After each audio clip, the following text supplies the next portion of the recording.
அன்பிற்கினிய ஆசிரியர் தோழமைகளுக்கு வணக்கம். யூஜிடிஆர்பி நியமன தேர்வை நம்ம எல்லாரும் எழுதி முடிச்சிருக்கோம். இந்த தருணத்துல எல்லாரும் விடை குறிப்புகளுக்காக காத்துக்கிட்டு இருக்கோம். முழுமையான விடை குறிப்புகள் அப்படிங்கிறப்போ யாருமே இன்னும் கொடுக்கல. 150 வினாக்களுக்குமான விடை குறிப்பு அப்படிங்கிறது இன்னும் யாராலையும் கொடுக்கப்படலை அப்படிங்கிறதா உண்மை. விடை குறிப்பு ஏன் கொடுக்க இவ்வளவு காலதாமதம் ஆகுது அப்படிங்கிறப்போ விடைகளை தேடிக்கிட்டே இருக்கோம். எல்லாருமே இன்னும் முழுமையாக கண்டுபிடிச்சவங்க யாருமே இல்லை. யோசிச்சு பாருங்க, தமிழ்நாடு முழுக்க எவ்வளவு நபர்கள் தேர்வு எழுதியிருக்கோம்? 41,000க்கும் மேற்பட்டவர்கள் ஒட்டுமொத்தமா தேர்வு எழுதியிருக்கோம். அதுல தமிழ்ல தேர்வு எழுதினவர்கள் சில 1000 பேர்ல இருப்போம் கண்டிப்பா. இப்போ இத்தனை பேரும் என்ன பண்ணிட்டு இருக்காங்கன்னா, ஆயிரக்கணக்கான நபர்களும் விடையை தேடிட்டு தான் இருக்காங்க. என்ன வேலை செஞ்சாலும் மூளையோட ஒரு மூளையில என்ன விடையா இருக்கும், இந்த வினாவுக்கு என்ன விடை வந்திருக்கும், யாராவது நாம எழுதுனது சரின்னு சொல்லிட மாட்டாங்களா? நான் ரொம்ப ஆழமா யோசிச்சு போட்டிருக்கேன், இதுக்கு மேல என்னால யோசிக்கவே முடியாது, என்னோட சிந்தனை திறன் அறிவுத்திறனுக்கு எட்டிய வரைக்கும் நான் யோசிச்சிட்டேன், இவ்வளவுதான் என்னால யோசிக்க முடிஞ்சிச்சு, அதனால இதை நான் பதிலா எழுதிட்டு வந்திருக்கேன், அந்த பதில் சரியான பதிலா இருந்துராதா அப்படின்னு சொல்லி காத்திருப்போடையும் தவிப்போடையும் நிறைய ஆசிரியர்கள் காத்துட்டு இருக்கீங்க. உண்மையா சொல்ல போனா விடைகளை முழுமையாக தேடி கண்டுபிடிக்க முடியல இன்ன வரைக்கும். 2 நாட்கள் ஆயிடுச்சு தேர்வு முடிஞ்சு. இந்த 2 நாட்களாக இடைவிடாம உட்கார்ந்தும் முழுமையான வினாக்களுக்கான சரியான விடைகளை இன்ன வரைக்கும் ஒருத்தரால கூட கொடுக்க முடியல. ஒரு யூடியூப் சேனல் கூட முழுமையா 150க்கு 150 வினாக்களையும் நாங்க கண்டுபிடிச்சிட்டோம், இதுதான் சரி, இதாங்க ஆதாரம் அப்படின்னு சொல்லி இந்த புக்ல இந்த பக்கத்துல இந்த இலக்கிய வரலாறுல இருக்கு அப்படின்னு சொல்லி யாராலையும் கொடுக்க முடியல. அப்படிங்கிறப்பவே தெரிஞ்சுக்கணும் தேர்வு எவ்வளவு கடினம் அப்படின்னு. நம்ம தேர்வு மட்டும் இல்ல நண்பர்களே, நான் கேள்விப்பட்ட வரைக்கும் யூஜிடிஆர்பி எல்லா பாடங்களும் தமிழ், ஆங்கிலம், கணிதம், வேதியியல், இயற்பியல், புவியியல், வரலாறு அத்தனை பாடம் எழுதினவங்க எல்லாரும் சொன்ன ஒரே வார்த்தை ரொம்ப ரொம்ப கடினம். பிஜிடிஆர்பி தேர்வை விட 4 மடங்கு கடினம். கல்லூரி பேராசிரியர்கள் தேர்வுக்கு கூட இவ்வளவு கடினமான கேள்விகள் கேட்பாங்களா? கண்டிப்பா இல்லைன்னு தான் சொல்லணும். இன்னொரு கேள்வி வரலாம், 10ஆம் வகுப்பு வரைக்கும் பாடம் நடத்தக்கூடிய ஆசிரியர்களுக்கு ஏன் இவ்வளவு ஆழமான வினாக்கள் எடுக்கணும் அப்படின்னா அதற்கு நம்ம கையில பதிலே இல்லை.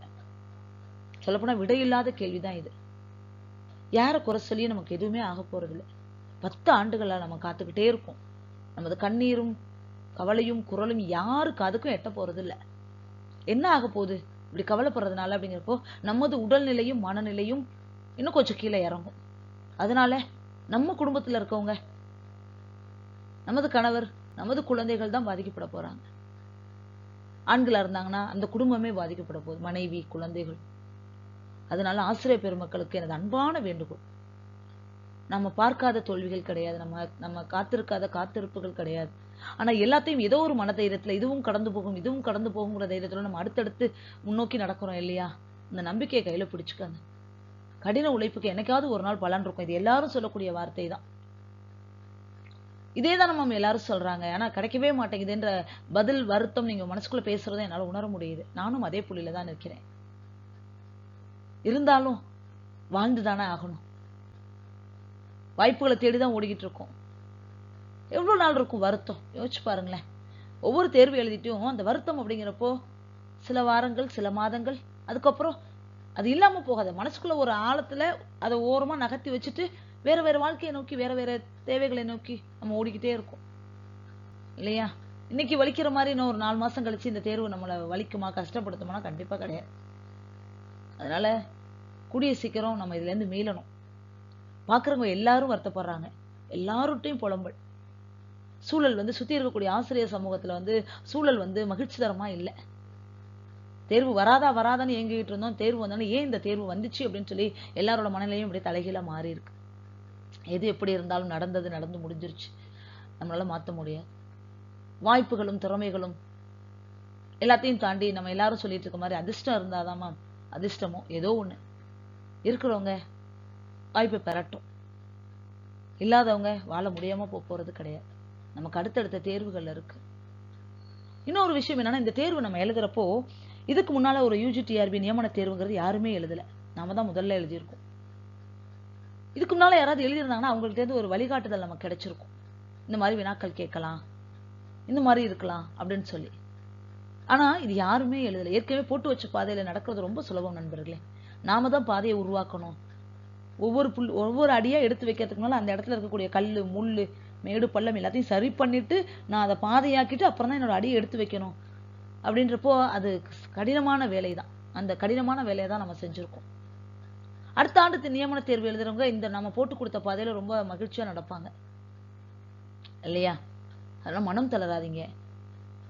அடுத்து PGTRB தேர்வுகள் வர இருக்கு. நம்ம எல்லாம் தமிழாசிரியர்கள்ங்கிறப்ப நமக்கு ஒரு நல்ல விஷயம் என்னன்னா TNPSC Group 4 நமக்கான அறிவிப்பாணை வந்தாச்சு. 100 மதிப்பெண்கள் தமிழாசிரியர்களுக்கு. இவ்வளவு ஆழமா படிச்ச நம்மளால மற்ற பாடங்களை படிக்கிறது ஒன்றும் ரொம்ப சிரமமே கிடையாது. கண்டிப்பா நம்புங்க, நம்பிக்கை வைங்க. கொஞ்சம் சிரமப்பட்டா TNPSC Group 4 அடுத்து வரக்கூடிய PGTRBயோ தொடர்ச்சியா இடைவெளி மட்டும் விட்டுறாதீங்க காரணத்தை கொண்டு. அவ்வளவுதான், இது வராது அப்படின்னு சொல்லி நீங்க புக்கை தூக்கி போட்டீங்கன்னா திரும்ப நீங்க புக் எடுக்கிறதுக்கு தேர்வு அறிவிப்பாணை வந்ததுக்கு அப்புறம் எடுப்பீங்க.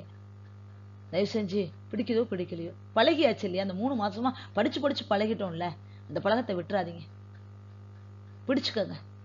கண்டிப்பாக ஒரு நாள் நமக்கான காலம் கைகூடி வரும் அப்படிங்கிற நம்பிக்கையோட அறிமுகத்தோட UGTRB நியமன தேர்வு 2024க்கான விடை குறிப்புகள் வித் ப்ரூஃபோட என்னால முடிஞ்ச வரைக்கும் ஒரு 135 வினாக்களுக்கு தான் என்னால விடை கண்டுபிடிக்க முடிஞ்சிச்சு.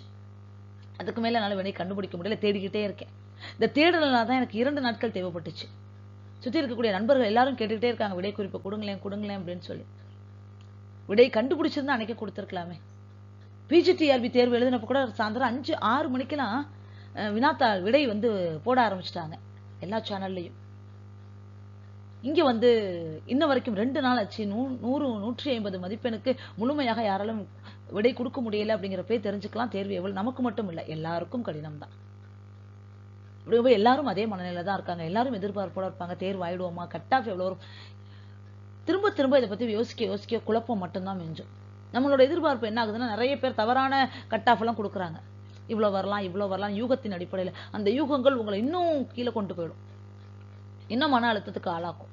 தயவு செஞ்சு எல்லாத்தையும் மூடி வைங்க.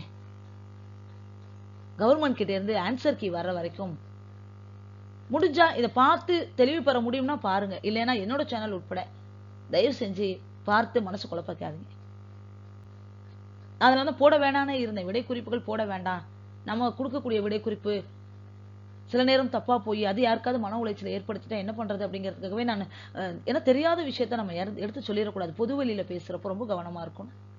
ஆனா நண்பர்கள் எல்லாரும் சொன்னது என்னன்னா, நீங்க பார்த்த வரைக்குமாவது எங்களுக்கு கொடுங்க, உங்கள்கிட்ட ப்ரூஃபா இருக்கிறத அதை மட்டுமாவது கொடுங்க, நாங்க ஏத்துக்கிறோம் அப்படின்னு சொல்லி சொன்னதுனால மட்டும்தான் இந்த விடை குறிப்பை நான் கொடுக்குறேன்.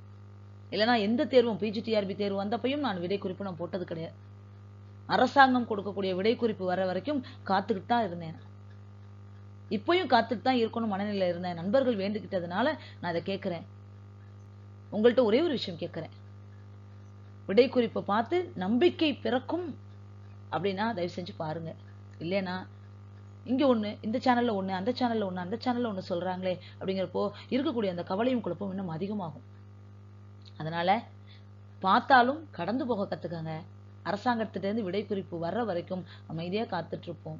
நல்லதே நடக்கும்னு நம்பிக்கையோட நம்ம இந்த டென்டேட்டிவ் ஆன்சர் கீயை பார்க்கலாம். எனக்கு வந்து சீரீஸ் அப்படின்னு பார்க்குறப்போ டி சீரீஸ். அதனால டி சீரீஸ்ல இருக்கவங்க வந்து இந்த முறையில பார்க்கலாம். ABC இருக்கவங்க கொஞ்சம் முறை மாறி இருக்கும். அதனால நான் நிதானமாவே நான் சொல்றேன். கொஞ்சம் உங்க வினாத்தாளை கையில வச்சுட்டு நீங்க பார்த்துட்டே வந்தீங்கன்னா எளிதாக இருக்கும்.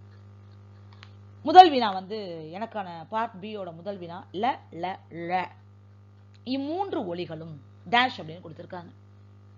இதுக்கு விடை என்ன அப்படின்னு பாக்குறப்போ பிரி வழி ஒலிகள் அப்படின்னு சொல்லி சொல்றாங்க. நிறைய பேர் வந்து இதனால இது பிரி வழி ஒலிகள் அப்படின்னு சொல்லி சொல்றப்போ, பிரிதல் அப்படின்னா விலகிறது, வழி காற்று.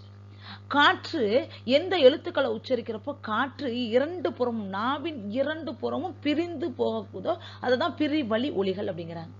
இப்படி பாக்குறப்போ இந்த சிறப்பு ழகரம் ல உச்சரிப்பு காட்டிலும் இந்த சிறப்பு ழகரம் உச்சரிக்கிறப்போ நாக்க மடிச்சு மேல் அனத்தை தொடாதது.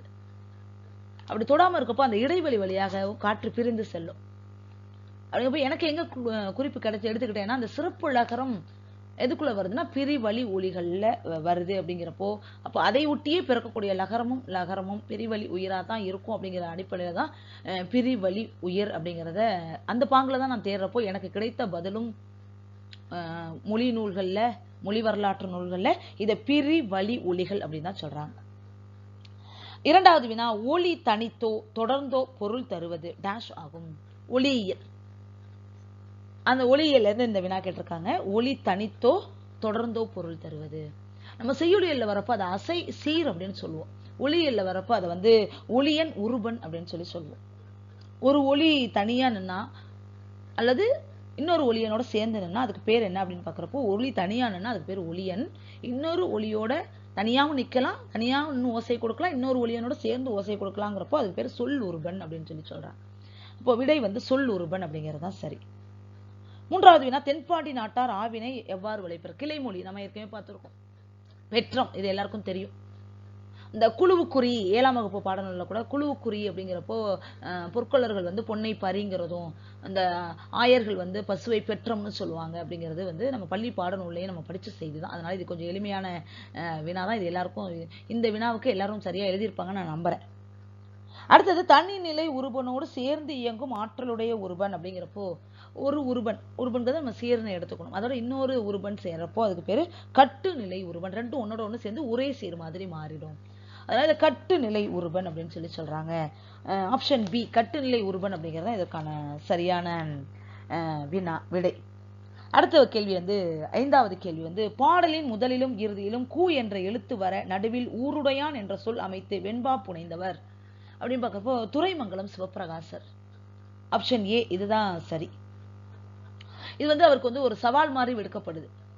அவர் ஒரு இலக்கியம் எழுதணும்னு பாக்குறப்ப அவரது ஆசானால் அவர் கேட்டுக்கிறார், நீ இப்படி ஒரு பாடல் எனக்கு வெண்பா எழுது, அதுக்கப்புறம் நான் உனக்கு நூல் எழுத அனுமதி தரேன் அப்படிங்கிறப்போ துரைமங்கலம் சிவப்பிரகாசர் அவர்கள் வந்து இந்த மாதிரியான ஒரு பதிகத்தை வெண்பாவை பாடினார் அப்படிங்கிற குறிப்பு வந்து நமக்கு கிடைக்குது. அதனால துரைமங்கலம் சிவப்பிரகாசர் அப்படிங்கிறது சரியான விடை. 6வது கேள்வி, விருந்தெதிர் கொள்ளவும் பொய்சூல் அஞ்சவும் அரும்பெறல் புதல்வனை முயங்க காணவும் இவ்வரிகள் இடம்பெற்ற நூல் என்ன அப்படின்னு பாக்குறப்போ கலித்தொகை அப்படிங்கிறதா இதற்கான சரியான விடையா கொடுத்திருக்காங்க. அடுத்தது 7வது வினா, பிறந்து தவள் கற்றதன் தொட்டு சிறந்தனன் நாடு சிகிர்கொண்டு நாள்தோறும் வளர்ப்ப பொருணராற்றுப்படை. பொருணராற்றுப்படைன்னா நமக்கு தெரியும், பாட்டுடை தலைவன் கரிகால் வளவன். கரிகால் வளவனை 238வது வரி நினைக்கிறேன். பொருணராற்றுப்படையோட 238வது வரியில இந்த பிறந்து தவள் கற்றதன் தொட்டு சிறந்தனன் நாடு சிகிர்கொண்டு நாள்தோறும் வளர்ப்ப என்ற வரிகள் இடம்பெற்றிருக்கு. நீங்க போய் கொஞ்சம் அப்படியே எடுத்து பார்த்துட்டீங்கன்னாலும் தெரியும், கரிகால் வளவனை தான் அந்த இடத்துல சொல்றாங்க. அடுத்த வினா, மனைக்கு விளக்கமாகிய வானுதல் கணவன் முனைக்கு வரம்பு ஆகிய வெண்வேல் நெடுந்தகை அப்படிங்கிறது வாகை திணையில இடம்பெறக்கூடிய பாடல். இது வந்து நமக்கு எப்பவுமே புறப்பொருள் வெண்பா மாலை நம்ம எப்படி படிச்சு பழகணும் அப்படின்னா, மொத்தம் திணைகள் என்ன, அந்த திணைக்குள்ள எவ்வளவு துறைகள் இருக்கு, அந்த துறையோட குழு என்ன, இப்படிதான் நம்ம படிச்சிருந்தோம். பிஜிடிஆர்பில கூட குழுவை கொடுத்து இந்த குழு என்ன பாடலுக்கானதுன்னு கேட்டிருந்தாங்க. செய்தியை கொடுத்து இந்த பாடல் வந்து எந்த துறையில வருது அப்படின்னு சொல்லி திணையில வருதுன்னு கேட்டிருந்தாங்க. ஆனா இங்க கொடுத்திருக்க இந்த புறத்திணைகள் எல்லாமே என்னன்னா, புறநானூற்று பாடலை கொடுத்துட்டு அந்த பாடலுக்குள்ள இது என்ன திணை என்ன துறைன்னு கேட்கறது எந்த அளவுக்கு சரி, எந்த அளவுக்கு நியாயம் அப்படிங்கிறது தெரியல. ஏன்னா 400 பாடலையும் புறநானூற்றுல இருக்கக்கூடிய 400 பாடலையும் படிக்கிறதே சிரமம். அந்த பாடல்ல இருந்து 2 வரியை கொடுத்து இந்த பாடல் எந்த திணைக்கும் திணையை கண்டுபிடிக்கணும், திணையை கண்டுபிடிச்சாதான் துறையை கண்டுபிடிக்க முடியும் அப்படிங்கிறப்ப சிரமம் இல்லையா. இது வந்து வாகை திணை அப்படிங்கிறது தான் சரி. 18 3ஆம் 10 யார் யாரை பாடியது? அடுத்த வினா நமக்கு நல்லாவே தெரியும். 18 பாலை கௌதமனார் பல்யானை செல்கேளு குட்டுவனை பாடியது. கார்த்திகை சாற்றில் கலிவிளக்கு என விளக்கேற்றும் நிகழ்வை குறிப்பிடும் நூல் எது? இதுல 2 நூல்களுமே கார்த்திகை விழா பத்தி பேசுது. கார் 40 பேசுது, களவழி 40 பேசுது. இப்போ இங்க பாடல் வரி கொடுத்திருக்காங்க, கார்த்திகை சாற்றில் கலிவிளக்கு அப்படின்னு பாக்குறப்போ கார் 40 முழுசா படிக்க வேண்டியதா இருக்கு, களவழி 40 முழுசா படிக்கிறப்போ களவழி 40ல இந்த மாதிரி ஒரு செய்தியை அவங்க வந்து சொல்றாங்க, கார்த்திகை சாற்றில் கலிவிளக்கு. இந்த வீரர்களோட குருதி வந்து கார்த்திகை தீபத்தை ஏத்தி வச்ச மாதிரி அப்படியே சிவப்பு நிறமா இருந்துச்சு அப்படிங்கிற மாதிரி. அதனால இங்க வந்து களவழி 40 தான். இங்க சந்தேகம் எங்க வரலாம்னா, கார் 40 களவழி 40 தான் எல்லாருக்கும் சந்தேகம் வந்திருக்கும். ஏன்னா 2மே கார்த்திகை விளக்க பத்தி பேசுது. பாடல் வரி கொடுக்குறப்போ அந்த பாடல் வரி எங்க இருக்குன்னா களவழி 40 தான் இருக்கு. அதனால களவழி 40 என்பதுதான் சரியான விடை. அடுத்தது, முல்லை நில உணவாக பெரும்பானாற்றுப்படை எதனை சுட்டுகிறது? பாடல் வரியை அங்க கொடுத்துருக்காங்க. திணை சோறுல பாலை வந்து கலந்து கொடுத்துருக்காங்க அப்படிங்கிற செய்தி வந்து பெரும்பானாற்றுப்படையில இருக்கு. இதுல சந்தேகமே இல்லை, இது உறுதியான விடைதான். திணைச்சோறு, அரிசி சோறுல திணைச்சோறுல பாலை சேர்த்து உண்ணக்கூடிய வழக்கம் அவங்களுக்கு இருந்திருக்கு. விருந்தினர்களுக்கும் அந்த மாதிரி உணவு கொடுத்துருக்காங்க அப்படிங்கிற செய்தியை வந்து பெரும்பானாற்றுப்படையில பார்க்க முடியுது. அடுத்து, தோப்பி என்பதன் பொருள் அப்படிங்கிறப்போ, தோப்பி அப்படிங்கிறது நெல்லிலிருந்து எடுக்கப்படக்கூடிய மதுவுக்கான பெயரா. வெறும் நெல் அப்படின்னு தான் நமக்கு கொடுத்துருக்காங்க. அதுல சரியா எப்படி கொடுத்துருக்காங்கன்னா நெல் மது அப்படின்னு கொடுத்திருந்தாதான் சரியான விடையா இருந்திருக்கும். எப்படி இருந்தாலும் நெல் அப்படிங்கிறதா இதுக்கு பொருத்தம். நெல்லிலிருந்து தயாரிக்கப்பட்ட மதுவை தோப்பி அப்படின்னு சொல்றாங்க. அடுத்து, திருவோண திருநாளை பதிவிடும் 10 பாட்டு நூல் எது? இந்த வினாலையும் ஒரு குழப்பம் இருக்கலாம். நம்ம எங்க குழம்பி போறோம் அப்படின்றப்போ, முல்லைப்பாட்டு முழுக்க முழுக்க திருமாலை பற்றி பேசுது. முல்லைப்பாட்டுல அந்த வாமன அவதாரம் பற்றிய செய்திகள் இருக்கு. மாவலி மன்னன் வந்து பெருமாளுக்கு வந்து நீர்வார்த்தை தருவார். குள்ள உருவமா வந்து திருமால் வருவார். அப்படி நீர்வார்த்தை தர்றப்போ அந்த உருவம் வந்து அப்படியே விண்ணை ஒட்டி வளர்ந்து நிற்பான், விண்ணுக்கும் மண்ணுக்குமாக. அந்த மாதிரி கார்மேகம் திரண்டிருந்தான்னு நம்ம முல்லைப்பாட்டு செய்திகள் பார்த்துருக்கோம். இப்போ ஆழமாக படிச்சவங்களுக்குலாம் இப்ப என்ன குழப்பம் வருது அப்படின்றப்போ, முல்லைப்பாட்டுல மாவலி சக்கரவர்த்தி வர்றாரு, வாமனனாக திருமால் வர்றாரு. அந்த மாவலி சக்கரவர்த்தி இறந்த நாள் தான் திருவோண நாளா கொண்டாடப்படுது இன்னைக்கும் கேரளால. அப்படிங்கிறப்போ இங்க வந்து எப்படி குழப்பம் வரலாம்னா, அப்போ வாமன அவதாரம் பற்றி பேசக்கூடிய பாடல் முல்லைப்பாட்டு. முல்லைப்பாட்டுல தான் மாவலி சக்கரவர்த்தி வர்றாரு, அவர் இறந்த நாள் தான் திருவோணமா கொண்டாடுறோம், அப்ப முல்லைப்பாட்டா இருக்கலாம் அப்படின்னு சொல்லி பெரும்பாலானவர்கள் எங்கிட்ட சொன்னது இப்படி ஒரு விளக்கத்தை. இது சரியும் கூட. இப்படி நம்புறதுக்கு, இப்படி என்றதுல தவறே கிடையாது, இது சரி. சாதாரண மனநிலையிலிருந்து பாக்குறப்ப எல்லாரும் இப்படிதான் யோசிப்போம். ஆனா திருவோண திருநாள் குறித்து பேசின நூல் அப்படின்னு பாக்குறப்போ மதுரை காஞ்சி அடிகள்ல திருவோண திருநாள் குறித்த செய்திகள், திருவோண திருநாள் கொண்டாடப்பட்டதுங்கிற மாதிரியே கொடுத்திருக்கிறதுனால நமது அனுமானங்கள் எல்லாம் தவறா போச்சு. மதுரை காஞ்சி அப்படிங்கிறது தான் இங்க சரியா இருக்கு. மதுரை காஞ்சி பாடல்ல திருவோண நாள் பற்றி நேரடியாக திருவோண விழா அப்படின்னே அங்க குறிப்பிடப்பட்டிருக்கு. அப்ப நம்ம அதை தான் எடுத்துக்கணும். இதுதான் குழப்பம் நமக்கு. இந்த 4 வினாக்கள்ல 2 இல்லைங்கிறது சரியா தெரியுது. இந்த மிச்சம் இருக்க 2ல வந்து இதுவா அதுவா அப்படிங்கிறப்போ நம்ம வந்து இதுதான் சரியா இருக்கும்னு எதை நோக்கி நம்ம போனோமோ, சொல்லப்போனா லாஜிக்கா நம்ம யோசிக்கிறோம். வாமனன் அவதாரம் எடுக்கிறாரு, மாவலி வர்றாரு, அவர் இறந்து போற நாள் திருவோணம், அப்படிங்கிறப்ப இதுவா இருக்கும் அப்படின்னு நம்ம யோசிச்சா, ஆனா பெரும்பாலானவர்கள் யோசனைக்கு நேர்மாறா மதுரை காஞ்சில இந்த அடிகளே இருக்கு. அப்படிங்கிறப்போ நம்ம எதை நினைச்சு வருத்தப்படுறது அப்படிங்கிறது தெரியல. நம்ம சிந்தனை திறனையா, இல்ல மனப்பாட திறன் இல்லாம போனதையா, இல்ல இப்படியா இருந்தாலும் மதுரை காஞ்சி அவ்வளவு பெரிய பாடல் அடிகள்ல வந்து வரி வரியா படிச்சு என்னென்ன செய்திகள், எவ்வளவு செய்திகள், நூற்றுக்கணக்கான செய்தி மதுரை காஞ்சில எல்லாம் தரவுகள் கொட்டி கிடக்கும். எவ்வளவு செய்திகள் கொட்டி, அதுல எல்லாத்தையும் ஞாபகம் வச்சுக்கிறதுங்கிறது ரொம்ப கடினம் இல்லையா? அதனால ஒண்ணு மட்டும் தெரிஞ்சுக்கோங்க, பதில் தெரியாம மதிப்பெண் குறைவா போயிட்டவங்க யாருமே முட்டாள் கிடையாது. நம்ம எல்லாம் இவ்வளவு யோசிச்சிருக்கோம், ஆழமா இறங்கி யோசிச்சிருக்கோம். ஆனா ஏதோ ஒரு இடத்துல சிறிதா ஒரு பிழை நடந்திருக்கு, அவ்வளவுதான். நமக்கு அந்த வினாத்தாள் எடுத்தவங்க வந்து நமது மனநிலையை சரியா புரிஞ்சிருக்காங்கன்னு சொல்லணும். எல்லாரோட பொது புத்தியும் இப்படிதான் யோசிக்கும், இப்படிதான் தொடர்பு படுத்திப்பாங்க. அப்போ இந்த மாதிரி இடத்துல இப்படி வினாவை மாற்றி கேட்கிறப்போ அவங்க வந்து நம்ம வந்து சிரமப்படுவோம், மாட்டிக்குவோம் அப்படிங்கிறது அவங்களுக்கு நல்லா தெரியும். அப்போ நம்ம மனநிலை எவ்வளவு அழகா படிச்சுட்டு எவ்வளவு உளவியல் ரீதியா வந்து உணர்ந்து இந்த வினாத்தாள் எடுத்திருக்காங்கன்னு யோசிச்சு பாருங்களேன். இது என்ன பண்ண முடியும், இதுக்கு என்ன தீர்வு சொல்ல முடியும் தெரியல. இதை நினைச்சு இந்த பாராட்டுறதா, இப்படி ஒரு வினாத்தாள் எடுக்கிறவங்க இவ்வளவு புத்தி கூர்மையோட இருக்காங்க, நமது மனநிலையை புரிஞ்சுக்கிட்டு எடுக்கிறாங்கன்னு நினைக்கிறதா, இல்ல இவ்வளவு கஷ்டப்பட்டு நம்ம இப்படி பதில் பண்ண முடியலன்னு வருத்தப்படுறதா தெரியல. அடுத்த கேள்வி அப்படின்னு பாக்குறப்ப, புனையா ஓவியம் கடுப்பை என்னும் நெடுநல் வாடை குறிப்பிடும் பொருள். ரொம்ப இது தெளிவுதான். புனையா ஓவியம் அப்படிங்கிறப்போ அந்த பாண்டிமாதேவி வந்து படுத்திருக்கா, அந்த நெடுநல் வாடை, தலைவன் வந்து பாசறையில இருக்கிறான் பாண்டியன், தலைவி வந்து தலைவனை பிரிஞ்சு அந்த கட்டில்ல, அந்த தண்ட கட்டில்ல, வேலைப்பாடு அமைந்த கட்டில்ல ஒரு புனையா ஓவியம் மாதிரி அணிகலன்கள் எதுவுமே இல்லை, மலர் சூடலை, அவ ரொம்ப சோகமே வடிவா படுத்திருக்கக்கூடிய காட்சியை தான் நக்கீரர் வந்து அவ வந்து ஒரு புனையா ஓவியம் மாதிரி, ஒரு கோட்டு ஓவியம் மாதிரி அவ படுத்திருக்கா, முகத்துல அவ்வளவு வருத்தத்தோட அப்படிங்கிற மாதிரி பதிவு செய்யறதுனால இது வந்து தலைவி வருணனை அப்படிங்கிறது ரொம்ப தெளிவான விடைதான், இதுல சந்தேகம் இல்லை இந்த வினால. அடுத்து ஆரிய அரசன் பிரகத்தன் என்பவனுக்கு தமிழின் பெருமை உணர்த்துவதாக கபிலர் பாடிய நூல் தான் வந்து குறிஞ்சிப்பாட்டு. இது எல்லாருக்கும் தெரியும். குறிஞ்சிப்பாட்டு படிக்கிறப்ப நம்ம எதுக்காக குறிஞ்சிப்பாட்டு பாடப்பட்டதுங்கிறப்போ இது வெளிப்படையான வினாதான். இதுல பெரும்பாலும் யாரும் தப்பு செஞ்சிருக்க மாட்டோம். அடுத்து ஏலகத்தகர் என்பது எந்த கால்நடையை குறிக்கும் அப்படிங்கப்போ ஆட்டுக்கிடாய். ஏலகம் அப்படின்னா ஆட்டுக்கிடாய் தான். நம்ம பாடநூல்களையும் படிச்சிருக்கிறோம். புறநாற்றுப்படையிலையும் ஏலகம் அப்படிங்கிற குறித்த செய்திகள் இருக்கு. பட்டினப்பாலையிலும் இடம்பெறுது. அடுத்து உலகம் உவப்போ வளநேர்வு திரிதரு பலர்புகழ் ஞாயிறு கடல் கண்டாங்கு என தொடங்கும் பாடல். நம்ம எல்லாருமே எல்லா நூல்களையும் படிச்சோம். முதல் வரியையும் கடைசி வரியையும் நம்ம நிறைய பேர் வந்து புரிஞ்சு படிச்சிருக்கோம்.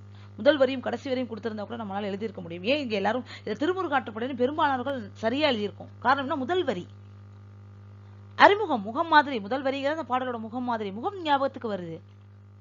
அதுக்கப்புறம் உள்ள போறப்போ ஒரு 238வது வரியோ ஒரு 450வது வரியோ கொடுக்குறப்போ நம்மளால அதை புரிஞ்சு படிக்கிறது சிரமமா இருக்கு இல்லையா? இந்த பாடலுக்கான இந்த வினாவுக்கான விடை வந்து திருமுருகாற்றுப்படையோட முதல் வரி இது. அடுத்து புள்ளங்காடனார் என்று புலவரால் பாடப்பட்ட நூல் 14 கீழ்க்கணக்கு நூல் கைநிலை. வெளிப்படை விடைதான். அடுத்து நேரிரை முன்கை பற்றி உமர்த்தர நாடு அறி நல்மணம் அயர்கம். இந்த வினால வந்து ஒரு குழப்பம் இருந்துச்சு. என்னன்னா திருமணம், தமிழர்களோட திருமண முறை பற்றி சொல்றாங்க. நேர் இறை முன்கை பற்றி நுமர்த்தர உறவுக்காரங்க எல்லாம் ஒன்னா கூடியிருக்காங்க, உன் கையை எடுத்து என் கையோட சேர்த்து வைக்கிறாங்க அப்படின்னு தமிழர் மனம் பற்றி திருமணம் பற்றி பேசக்கூடிய நூல். அப்படிங்கிறப்போ திருமணம் பற்றி பேசக்கூடிய நூல் அப்படின்னு சொன்னாலே நமக்கு ஞாபகத்துக்கு வருது அகநானூறு தான் இல்லையா? அகநானூறு தான் பெரும்பாலான பாடல்கள்ல திருமணம் பற்றிய செய்திகளை பத்தி பேசுது. குறிஞ்சிப்பாட்டும் பேசுது. ஆனா பெரும்பான்மை பாடல்கள், பெரும்பான்மை செய்தி அகநானூற்றுல தான் இருக்குங்கிறதுனால நமக்கு நம்மளோட சிந்தனையெல்லாம் எங்க போயிடுச்சுன்னா இது அகநானூறா தான் இருக்கும் அப்படின்னு நம்ம யோசிச்சு போடுறோம்.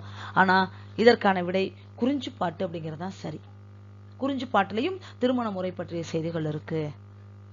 நம்ம எங்க குழம்புவோங்கிறத அவங்க எவ்வளவு தெளிவா தெரிஞ்சு வச்சிருக்காங்க. குறிஞ்சிப்பாட்டும் திருமணத்தை பத்தி பேசுது, அகநானூறும் பேசுது. இப்ப திருமணத்தை பற்றி பேசிய நூல், பெரும்பான்மை பேசிய நூல் அப்படின்னா நம்ம நேரடியா எழுதியிருக்கலாம். இங்க பாடல் அடி கொடுத்துட்டாங்களே. அப்ப இந்த பாடல் அடி எங்க இடம்பெற்றிருக்குன்னு பாக்குறோம். குறிஞ்சிப்பாட்டுல தான் இடம்பெற்றிருக்கு.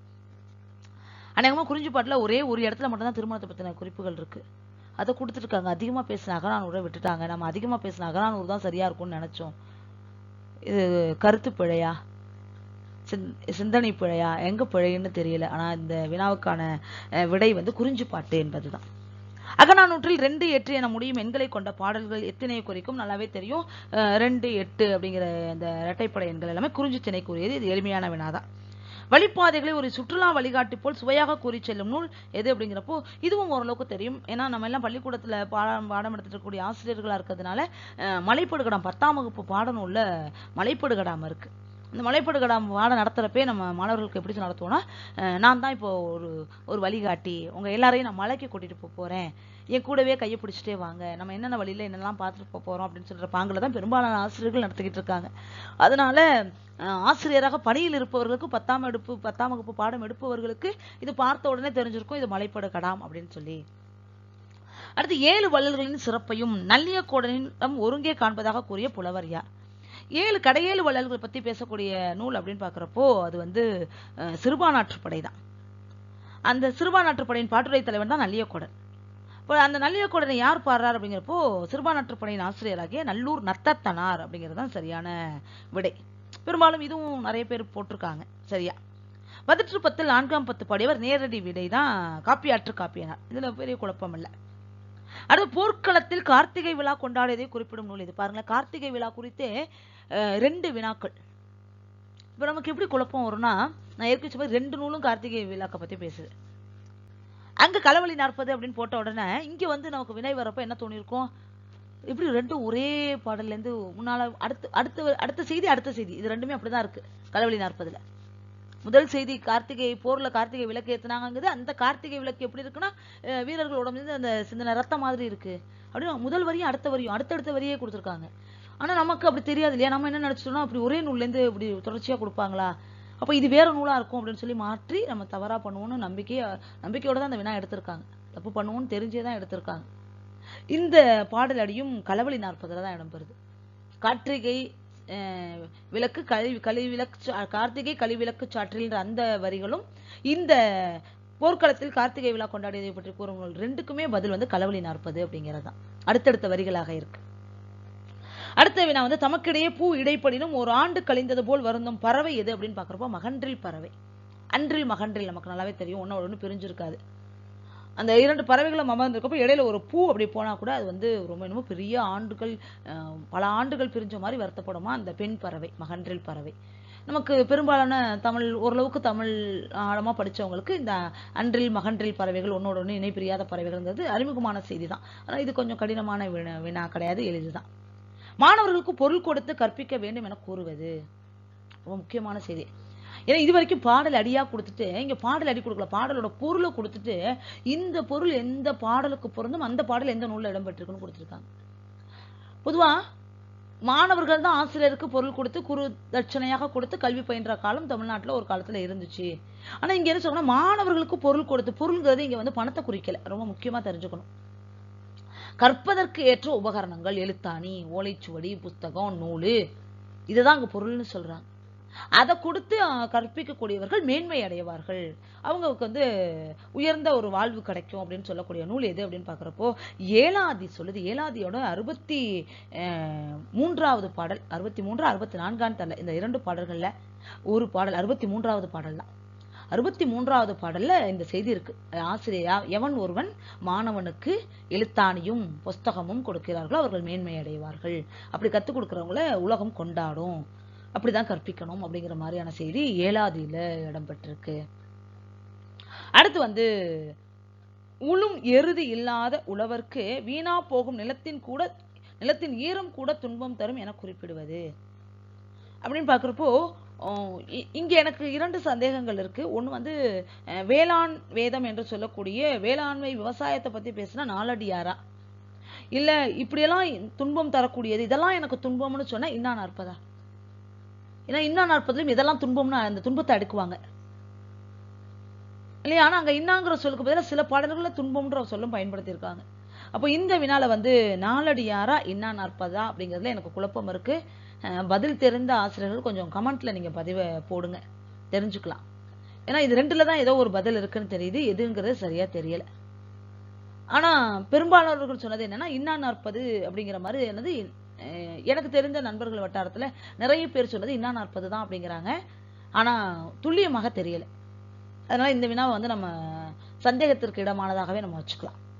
அடுத்து கற்றவருக்கு எவ்வூரும் தம்மூரே என்று கூறியவர் நான்மணிக்கடிகை, விளம்பி நாகனார். அவர் அழகா தெளிவா நேரடியாகவே அந்த பாடல்ல வந்து வரிகள் கொடுத்துட்டாங்க. விளம்பி நாகனார் சொல்ற என்ன சொல்றாரு அப்படின்னு பாக்குறப்போ, யாருக்கு தெரியுமா எல்லா ஊரும் தமது ஊராகும், கல்வி கற்றவனுக்கு எல்லா ஊரும் அவனோட ஊரு. அதே மாதிரி துறவியருக்கு எல்லாத்தையும் திறந்தவனுக்கு இதுதான் ஊருன்னு கிடையாது. ஏன்னா அவன்கிட்ட ஒண்ணுமே கிடையாது, அவன் எந்த ஊருக்கு போனாலும் அது அவனோட ஊராயிடும். அப்ப சொந்த ஊர்னு எவன் ஒருத்தன் பிடிச்சு தொங்குவானா எவனிடம் செல்வம் அதிகமா இருக்கோ, ஏன்னா அந்த பணத்தெல்லாம் அவன் ஊரே முதலீடு பண்ணிப்பான், வீடு கட்டி வச்சிருப்பான், வயல் வாங்கி வச்சிருப்பான், ஆடு மாடை வச்சிருப்பான், நகை நட்டு செஞ்சு வச்சிருப்பான். அதனால அவன் மட்டும்தான் இந்த ஊர் தான் என்னோட ஊர், இந்த ஊர் தான் என்னோட ஊர், எல்லா ஊரும் என் ஊருன்னு சொல்லுவானா. செல்வந்தன் மட்டும்தான். செல்வந்தனை தவிர கற்றவரும் துறவியர்க்கும் எல்லா ஊரும் அவனோட ஊர் தான் அப்படின்ற பொருள்ல இந்த பாடல் கொடுத்திருக்காங்க. அதனால இது வந்து விளம்பி நாகனார் அப்படிங்கிறது தான் சரி. அடுத்த தன்னிடம் புகழடைந்தவர்க்கு அமிர்தமாகவும் புகழடையாதவர்க்கு பாம்பின் நஞ்சை போன்றும் காணப்படுபவன் யார் அப்படின்னு பாக்குறப்போ இங்க வந்து 2 சந்தேகம் வருது. ஒண்ணு சீவகனா, இன்னொன்னு சச்சந்தன். இந்த 2 பேர்ல யாரு அப்படிங்கிறது சரியா தெரியல. ஏன்னா 2 பேருமே கிட்டத்தட்ட பாட்டுரை தலைவன். சீவகனோட தந்தை தான் சச்சந்தன் இல்லையா? சச்சந்தன் மனைவி விசையின் மகன் சீவகன். அப்போ இந்த வரிகள் வந்து சீவகனை குறித்து சொல்லப்பட்டதா இல்ல சச்சந்தன் குறித்து சொல்லப்பட்டதா அப்படிங்கிறதுல எனக்கு குழப்பம் இருக்கு. எனக்கு துல்லியமான தெளிவா எனக்கு தெரியல. அதனால விடை தெரிந்த ஆசிரியர்கள் பெருமக்கள் இதற்குமான விடையும் கொஞ்சம் சொன்னீங்கன்னா சரி. நான் 135 வினாக்களுக்கு தான் என்னால துல்லியமா விடை கண்டுபிடிக்க முடிஞ்சு. மிச்சம் ஒரு 15-16 வினாக்கள் வந்து சந்தேகத்திற்கிடமா இன்னும் வச்சிருக்கேன், முழுசா தெரியல. அடுத்து கண்டேன் கிடந்தேன் கனவினிது கண்டவாறே இவ்வரி எந்நூல் உருவாக காரணமாயிருந்ததுன்னா நீலகேசி அப்படின்னு சொல்றாங்க. ஆனைமலை, அழகர் மலை, குடுமியான் மலை முதலிய இடங்களில் உள்ள கல்வெட்டுகளில் இடம்பெற்ற எழுத்துக்கள் யாவை அப்படின்னு பாக்குறப்போ கிறந்த எழுத்துக்கள் குறிப்பிட்டு நம்ம கிளைமொழி பத்தி படிக்கிறப்போ பேச்சு மொழி முதல் இயல் 1 பேச்சு மொழி எழுத்து மொழி பார்க்குறப்போ இந்த பிராமிக்கு அப்புறம் வட்டெழுத்து வடமொழி கலப்புனால கிரந்தம் அப்படின்றப்போ சோழர்கள் காலத்துல வட்டெழுத்து வழக்கத்துல இருக்கு, பாண்டியர்கள் காலத்துல பின்னாலதான் போகுது. அப்போ அந்த வட்டெழுத்துக்கு முன்னால பாண்டியர்கள் கிரந்த எழுத்துல எழுதுனாங்கப்போ இதுக்கு வந்து கிறந்த எழுத்துக்கள் அப்படிங்கறதுதான் விடையா கொடுத்திருக்காங்க. அடுத்து தனுக்கோட்டம், நமன்கோட்டம், சக்கரக்கோட்டம் முதலிய கோட்டங்கள் இடம்பெறும் நூல் அப்படின்னு பாக்குறப்போ கலிங்கத்து பரணி அப்படிங்கிறது இதற்கான விடையா அமைது. அடுத்து குரல் வளை தடையொலி அதிகமாக பயின்று வரும் திராவிட மொழி குடும்ப மொழி அப்படின்னு சொல்லி கொடுத்திருக்காங்க. இதுல பாக்குறப்போ மால்டோ, தேவாங்கா, கவுடா அப்படிங்கிறதெல்லாம் ஒரே மாதிரி சாயல் கொண்ட மொழி அப்படின்னு பாக்குறப்போ அந்த நில அமைப்பு ரொம்ப முக்கியம்.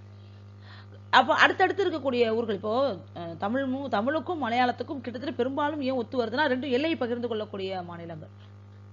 அப்படிங்கப்போ இங்க வந்து பக்கத்துல ரொம்ப அண்மையில ஒட்டி நெருக்கமான உறவுல இருக்கக்கூடிய மாநிலங்கள். அப்போ யாரோட பழகுறமோ அவங்களோட மொழி நடை நமக்கு வரும். அப்போ அப்படி பாக்குறப்போ ஒன்னு பக்கத்துல இருக்கக்கூடிய மொழிகள் பேசக்கூடியவங்கள்ட்ட தான் அந்த ஒரே மாதிரியான ஒலிப்பு முறையை பார்க்க முடியும். அந்த வகையில கோண்டா, குவி, இது எல்லாமே அந்த தென் திராவிட மொழிகளுக்குள்ள வரும். தெலுங்கு பேசக்கூடிய மக்கள், தெலுங்கானா, ஆந்திரா, ஒடிசா இந்த பகுதியில் இருக்கக்கூடிய மக்கள், இவங்க எல்லார்ட்டையும் ஒரே மாதிரியான ஒரு மொழி சாயல் இருக்கு. அவங்க குரல் வளை தடையொலிகளை அதிகமா பயன்படுத்துறாங்க அப்படின்னு சொல்றாங்க. மற்ற மொழியெல்லாம் பாக்குறப்போ நமக்கு தெரியும் மால்டோ, பிராகு இதெல்லாம் இந்த இடைவெளி தேவாங்கா, கவுடாக்கெல்லாம் வடகாங்கிறது தமிழ்நாட்டில் பேசக்கூடியது, நீலகிரி மாவட்டத்துல. துளு, கொடகுங்கிறது கர்நாடகாவோட அந்த மலைப்பகுதிகளை பேசக்கூடியது. அப்போ இந்த மொழிகளுக்கான இடைவெளிங்கிறப்போ வடகாவுக்கும் கொடகுக்கும் இருக்கக்கூடிய இடைவெளிங்கிறது ரொம்ப அதிகம். இப்போ இவங்களும் ஒரே மாதிரி மொழி பேசியிருப்பாங்களா அப்படிங்கிறப்போ அவங்க சந்தேகம் இருக்கு. அதனால இந்த நிலவியல் அடிப்படையில் பார்க்குறப்போ கோண்டா, குவி இது எல்லாம் தான் அண்மை சுற்றி ஒரே நிலப்பரப்பில் பேசப்பட்ட மொழிகளா இருக்கிறதுனால இந்த கோண்டா, குவி அப்படிங்கிறது சரியான விடையா இருக்கும் அப்படிங்கிறாங்க. நலிவு வண்ணம் என்று தொல்காப்பியரால் குறிப்பிடப்படுவது ஆயுத எழுத்து. இது தொல்காப்பியத்தில் நேரடி விடைதான் இது. அடுத்து செய்யப்படும் பொருள் ஏலாத தூங்கு என்பது எவ்வகை வினை? இந்த வினாவுக்கு வந்து 2 நாட்களாக நான் விடை தேடிட்டு இருக்கேன். பொதுவா தன்வினை அப்படிங்கிறது எப்படி வரும்? தூங்கினேன் அப்படின்னா தன்வினை. நான் வேலை செய்யணும், அதோட பலனை நானே அனுபவிச்சுக்கிட்டு அது தன்வினை. பிறவினை அப்படிங்கிறப்ப வேலை செய்யறது நான் இல்ல, நான் என்னோட வேலை என்னன்னா அவனை அடுத்தவனை செய்ய வைக்கிறதா என்னோட வேலை, பயன் அவனுக்கு போகும், சொல்றது மட்டும் தான் என்னோட வேலை. தூங்கச் செய்தேன், தூங்க வைத்தேன் அப்படின்னா அது பிறவினை. இங்க என்ன சொல்றாங்கன்னா செய்யப்படும் பொருள் ஏலாதான ஏற்காதது. செய்யப்படும் பொருள் ஏற்காதப்போ அந்த வினை எப்படி வரும்னா எது யாரு அப்படிங்கிற கேள்விக்கு பதிலா வரலைன்னா அங்க செய்யப்படும் பொருள் இல்லைன்னு அர்த்தம். எது தூங்கியது? அடுத்து யாரை தூங்கியவர் அப்படின்னு வராது இல்லையா? அப்படிங்கிறப்போ இந்த ரெண்டுமே வந்து இந்த தூங்கு அப்படிங்கிறது தன்வினையா பிறவினையா அப்படிங்கிறப்போ அல்ல வியங்கோல் வினையா. வியங்கோல் வினைனா க, இயர்னு விகுதிகள் வரணும். ஆனா இன்னொன்னு விதித்தல் பொருள்ல வியங்கோல் வரும். தூங்கு அப்படிங்கிறப்போ இங்க விதித்தல் பொருளையும் வரலாம். அடுத்து பாக்குறப்போ வியங்கோல் வினை முற்றுக்கு ஒரு காலத்துல வந்து விருப்ப ஏவல் வினைன்னு ஒரு பொருள் இருந்துச்சு அப்படின்னு சொல்லி எங்கேயோ படிச்சுதான் ஒரு ஞாபகம். அப்படிங்கப்போ இந்த வினாவுக்கான குழப்பம் வந்து எனக்கு இன்னும் தெளிவு கிடைக்கவே இல்லை. தன்வினையா இருக்கிறதுக்கு வாய்ப்பு ரொம்ப குறைவுங்கிறது எனக்கு தோணுது. பிறவினைக்கும் வாய்ப்பு ரொம்ப குறைவு. ஏன்னா செய்யப்படும் பொருள் அங்க இல்லை. தன்வினையும் பிறவினையும் செய்யப்படும் பொருள் பெரும்பாலும் வரும் அப்படிங்கிற மாதிரி பார்த்துருக்கோம். வியங்கோல் வினையில விதிகள் வியங்கோல் விகுதிகள் வரணும். இங்க தூங்குக அப்படின்னு கொடுத்தா சந்தேகமே இல்லை, வியங்கோல் வினைன்னு போட்டிருக்கலாம். தூங்குன்னு மட்டும் கொடுத்துருக்காங்க. இது ஏவல் மாதிரி வருது. இப்போ ஏவல் வினைன்னு கொடுத்துருக்கலாம். ஆனா விருப்ப ஏவல்னு ஒண்ணு கொடுத்துருக்காங்களே. விருப்ப ஏவல் அப்படின்னு ஒரு வினை, நம்ம வினை முற்றுல வினை வகைகள் பார்க்குறப்போ ஏவல் அப்படிதான் பார்த்துருக்கோம். வியங்கோல் வினை, ஏவல் வினை இப்படிதான் பார்த்துருக்கோம். முற்று வினை இப்படிதான் பார்த்துருக்கோம். விருப்ப ஏவல் வினைன்னு ஒன்று நம்ம பள்ளி பாடநூல்லையும் வேற எங்கேயும் படிச்சுதான் ஞாபகமும் இல்லை. அதனால இந்த வினாவுக்கான விடை வந்து முழுமையாக எனக்கு தெரியவே இல்லைன்னு தான் சொல்லணும், தெரியல. அடுத்த துணை ஒலிகள் என்பது அப்படின்னு பாக்குறப்போ இங்கேயும் ஒரு சந்தேகம் இருக்கு பாருங்க. ஒலி எண்ணின் மாற்று வடிவம், ஒரே ஒலி எண்ணின் மாற்று வடிவம். அப்போ இது ரெண்டுத்துக்கு என்ன வித்தியாசம் அப்படிங்கிறப்போ இந்த ஒரே ஒலி எண் அப்படிங்கிறாங்க. ஒரே எழுத்தோட இன்னொரு வடிவம். நம்ம க அப்படிங்கிறத மொழிக்கு முதல்ல உச்சரிப்போம், கான்னு உச்சரிப்போம். காகம். இதே க மொழிக்கு நடுவில் வரப்ப கன்னு ஆயிடும், தங்கம் இல்லையா? அப்போ ஒரே ஒலியன் தான் வெவ்வேறு வடிவம் பெறுது. அப்படிங்கிறப்போ இங்க என்ன சொல்றாங்கன்னா ஒரே ஒலியனின் மாற்று வடிவம் தான் துணை ஒலிகள் அப்படிங்கிறாங்க. நிறைய பேர் என்ன சொல்றாங்கன்னா ஒலியனின் மாற்று வடிவம் அப்படிங்கிறாங்க. ஒலியனின் மாற்று நிறைய ஒலியன் இருக்கே. இப்போ ஒரு ஒலியனுக்கு காக்கு வெவ்வேறு எழுத்துக்கள் இருக்கா? நம்ம ஹிந்தியில படிச்சிருக்கோம் தான் தெரியும். க க க அப்படி வரும். அங்க லெட்டரே வேற, எழுத்தே வேற. ஆனா தமிழ்ல வந்து நம்ம எல்லாத்தையும் கேன் தான் எழுதுவோம், ஆனா உச்சரிக்கிறப்ப மாறும். அப்படிங்கிறப்போ ஒரே ஒளியனின் மாற்று வடிவம் அப்படிங்கிறதா பெரும்பாலும் பொருந்தி வருது. தெரியல, சந்தேகம் இருக்கு, துல்லியமா உங்களுக்கு தெரிஞ்சிச்சுன்னா நீங்க பதில் கொடுங்க, நான் கண்டிப்பா மாத்திக்கிறேன். அடுத்து, ஒரு குறிப்பிட்ட காலத்தில் குறிப்பிட்ட ஒரு வகை மக்களால் அல்லது ஒரு மனிதனால் இவ்வாறு பேசப்படுகிறது அல்லது பேசப்பட்டதுனாலே இறந்த காலம் ஏன்னா ஆராயும் மொழியியல் துறையை குறிப்பிடுக அப்படிங்கிறப்ப வரலாற்று முறை மொழியியல். இப்ப பேசல, எனக்கு முன்னால வாழ்ந்தவன் பேசியிருக்கான் அல்லது பேசப்பட்டு இருக்கு, இல்ல பேசியிருக்கலாம் அப்படிங்கிறப்போ இது வரலாற்று முறை மொழியியல் அப்படின்றதான் இதற்கான விடை அப்படிங்கிறாங்க. அடுத்து, நகர விதி ஒருமையும் மகர விதி பன்மையும் குறிக்கும் பெயர் இது. ஒருமையில வர்றப்போ நகர விதி வந்துடும். அதே மாதிரி பன்மையில வர்றப்போ மகர விகுதி பன்மையை குறிக்கும் போது நகர விகுதி ஒருமையை குறிக்கும், மகர விகுதி பன்மையை குறிக்கும். ஒருமைக்குன்னா நகரம் போட்டு எழுதணும், பன்மைக்குன்னா மகரம் போட்டு எழுதணும் அப்படின்னு பாக்குறப்போ எண்ணு பெயர் கண்டிப்பா கிடையாது. சுட்டு பெயருங்கிறப்போ அது இதுன்னு நம்ம சுட்டி காட்டுவோம். கால பெயர் கண்டிப்பா இல்லை. அப்போ வினை பெயர் நகர விதி பாருங்களேன், வந்தேன் நான் மட்டும் வந்திருக்கேன், அப்போ விதி நகரத்துலதான் முடிஞ்சிருக்கு, இந்தாங்க விதியா இருக்கு. ஏன் வந்தேன், தன்மை ஒருமை வினைமுற்று விகுதி. இப்ப நகரம் தன்மை உரிமைக்கு வருது. அதே மகர விகுதி மகரத்தை அந்த விகுதியை நகரத்துக்கு பதிலாக மகரம் போட்டா வந்தோம் மகரம் அப்படி பாக்குறப்போ பன்மை ஆயிடும். நான் மட்டும் வரல, என் கூட இன்னும் சில பேர் வந்திருக்காங்க. அப்போ நகரமா வரப்போ அது ஒருமைக்கு வருது, மகரமா வரப்போ பன்மைக்கு வருதுங்கிறப்போ அது வினையை குறித்து வரக்கூடிய வினை பெயரா தான் இருக்கணும் அப்படிங்கிறது எனது அறிவுக்கு எட்டிய வரைக்கும் நான் வினை பெயர்னு குறிப்பிட்டிருக்கேன். இதுல மாற்று கருத்து இருந்துச்சுனாலும் நீங்க சொன்னா எனக்கு நலமா இருக்கும். அடுத்து, தமிழ் தெலுங்கு மலையாளம் கன்னடம் ஆகிய 4 மொழிகளுக்கு இடையே உள்ள ஒற்றுமைகளை சுட்டி காட்டியவர் அப்படின்னு பாக்குறப்போ எல்லிஸ் அப்படிங்கிறது நேரடி விடைதான். கொஞ்சம் மொழியில கொஞ்சம் ஆழமா படிச்சிருந்தோம்னா, முதல் இயல படிச்சிருந்தோம்னா அது எல்லிஸ் அப்படிங்கிறது நேரடி. ஏன்னா தெலுங்கு பத்தி ரொம்ப ஆர்வமா அவர் ஆய்வு செய்யறார். அப்படி ஆய்வுல இறங்குறப்பதான் அவர் மலையாளத்தையும் கன்னடத்தையும் ஒரு தொடர்பு இருக்கதை பாக்குறாரு. இது எல்லாத்துக்கும் மூலம் எங்கன்னு தமிழுக்கு வர. அடுத்து, பெரிய மண்கலத்தை குறிக்கும் காங்கு என்ற சொல் எந்த மொழியிலிருந்து தமிழ் சொல்லுக்கு வந்ததுங்கிறப்போ சீன.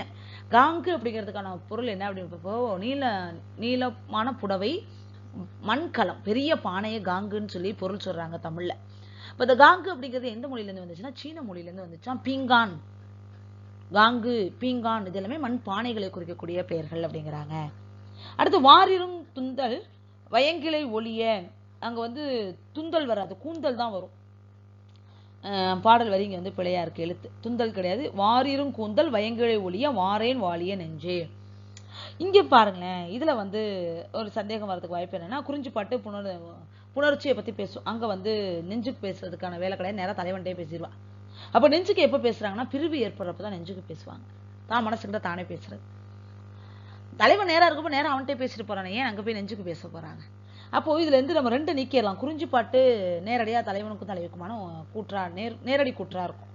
மலைப்பூடு கடாம் கூத்தருக்குமான கூற்றாயிடும். அங்க நம்ம அது இதுவே கிடையாது, அகத்தினையே கிடையாது. அங்க அதை நெஞ்சு தனக்கு தானே பேசிக்கிறது அந்த வேலைக்கு வேலையே கிடையாது. ஏன்னா அது புறப்பொருள் சார்ந்தது, ஆற்றுப்படை இலக்கியம்.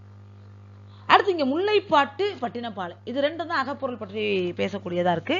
இந்த 2லயுமே நெஞ்சுக்கு சொல்லுதல் இருக்கு. முல்லைப்பாட்டுக்கு நெஞ்சாற்றுப்படைன்னு ஒண்ணு பேரு. தலைவியான விட்டு தலைவியை விட்டுட்டு தலைவன் பிரிஞ்சு போறான், கார்காலம் வந்துருச்சு, தலைவன் வரல. அப்ப தலைவி தனக்கு தானே தன் நெஞ்சுக்கு தானே வந்துட்டு போறேன்னு சொன்னானே, வரலையேன்ற மாதிரி பேசிக்கக்கூடிய தனது நெஞ்சை ஆற்றுப்படுத்தி சமாதானப்படுத்திக்கிட்டே இருக்க மாதிரியான செய்திகள் முல்லைப்பாட்டிலையும் இருக்கு. ஆனா இங்க என்ன சொல்றாங்கன்னா, வாரேன் வாழிய நெஞ்சே ஒளிய வாரிரும் கூந்தல் வயங்கிளை ஒளிய. வாரேன்னு சொல்றான். அப்ப யார் வர்றா? பிரிஞ்சிருக்கவன் தான் வர்றான். அப்ப தலைவன் தான் வர்றான். வாழிய நெஞ்சே அப்படிங்கப்போ இங்க யார் பிரிஞ்சிருக்கா, யார் கூற்றா அமைதுன்னு பாக்குறப்போ இது தலைவன் கூற்றா அமைது. முல்லைப்பாட்டுல தலைவிதான் தன் நெஞ்சை ஆற்றுப்படுத்திக்கிறான், நெஞ்சாற்றுப்படைன்னு பேரு. அப்ப நெஞ்சுகிட்ட தலைவிதான் பேசுறான். ஆனா இங்க நெஞ்சுகிட்ட தலைவன் பேசுற மாதிரி பாடல் வரி இருக்கு. அப்ப நெஞ்சுகிட்ட எங்க தலைவன் பேசுறாங்கிறப்போ பட்டினப்பாலையில செழ வழுங்குவித்தல் துறை, பாலை பிரிவு இல்லையா, பாலை நிலத்துல தலைவன் பிரிஞ்சு போறான். அப்படி போறப்போ அவனுக்கு தலைவியோட ஞாபகம் தொடர்ந்து வந்துகிட்டே இருக்கு. அவன் அப்படி போறப்போ பயணத்தை நிற்பாட்டான். என்னத்தை இப்படி பிரிஞ்சு போய் என்னத்தை பண்ணிட போறோம், இந்த பொருளை தேடி அப்படி சந்தோஷமா வாழ்ந்துட போறோமா, இடையில இவ்வளவு இடர்பாடுகள் இருக்கு.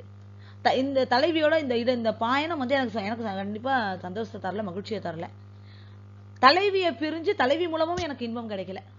அப்ப இன்பமே இல்லாத ஒரு செயலை நான் செஞ்சுக்கிட்டு இருக்கேனே, இப்படி ஒரு செயலை நாம செய்யணுமா அப்படின்னு சொல்லி தான் மனசுக்கு தானே சொல்லிக்கிட்டு அந்த செலவை அழுங்கு வைக்கிறான். பயணத்தை தடுத்து நிறுத்திக்கிறான். தானே நிப்பாட்டிக்கிறான். பட்டினப்பாலையோட மைய பொருளே செலவு அழுங்கு வித்தல் தான். அப்படிங்கப்போ இங்க வந்து அந்த பொருளை பட்டினப்பாலை அப்படிங்கிறது தான் சரி. பாருங்க, இப்போ ஒரு வினா எழுதுறப்போ இப்படிதான் நம்ம யோசிச்சு எழுதுறோம். இது வாய்ப்பு இருக்கா, இங்க வாய்ப்பு இல்லையா, இது பொருந்துமா பொருந்தாதா. நம்ம யாருமே வந்து 4ல் 1 அப்படின்ற மாதிரி தேர்ந்தெடுத்தெல்லாம் எழுதல.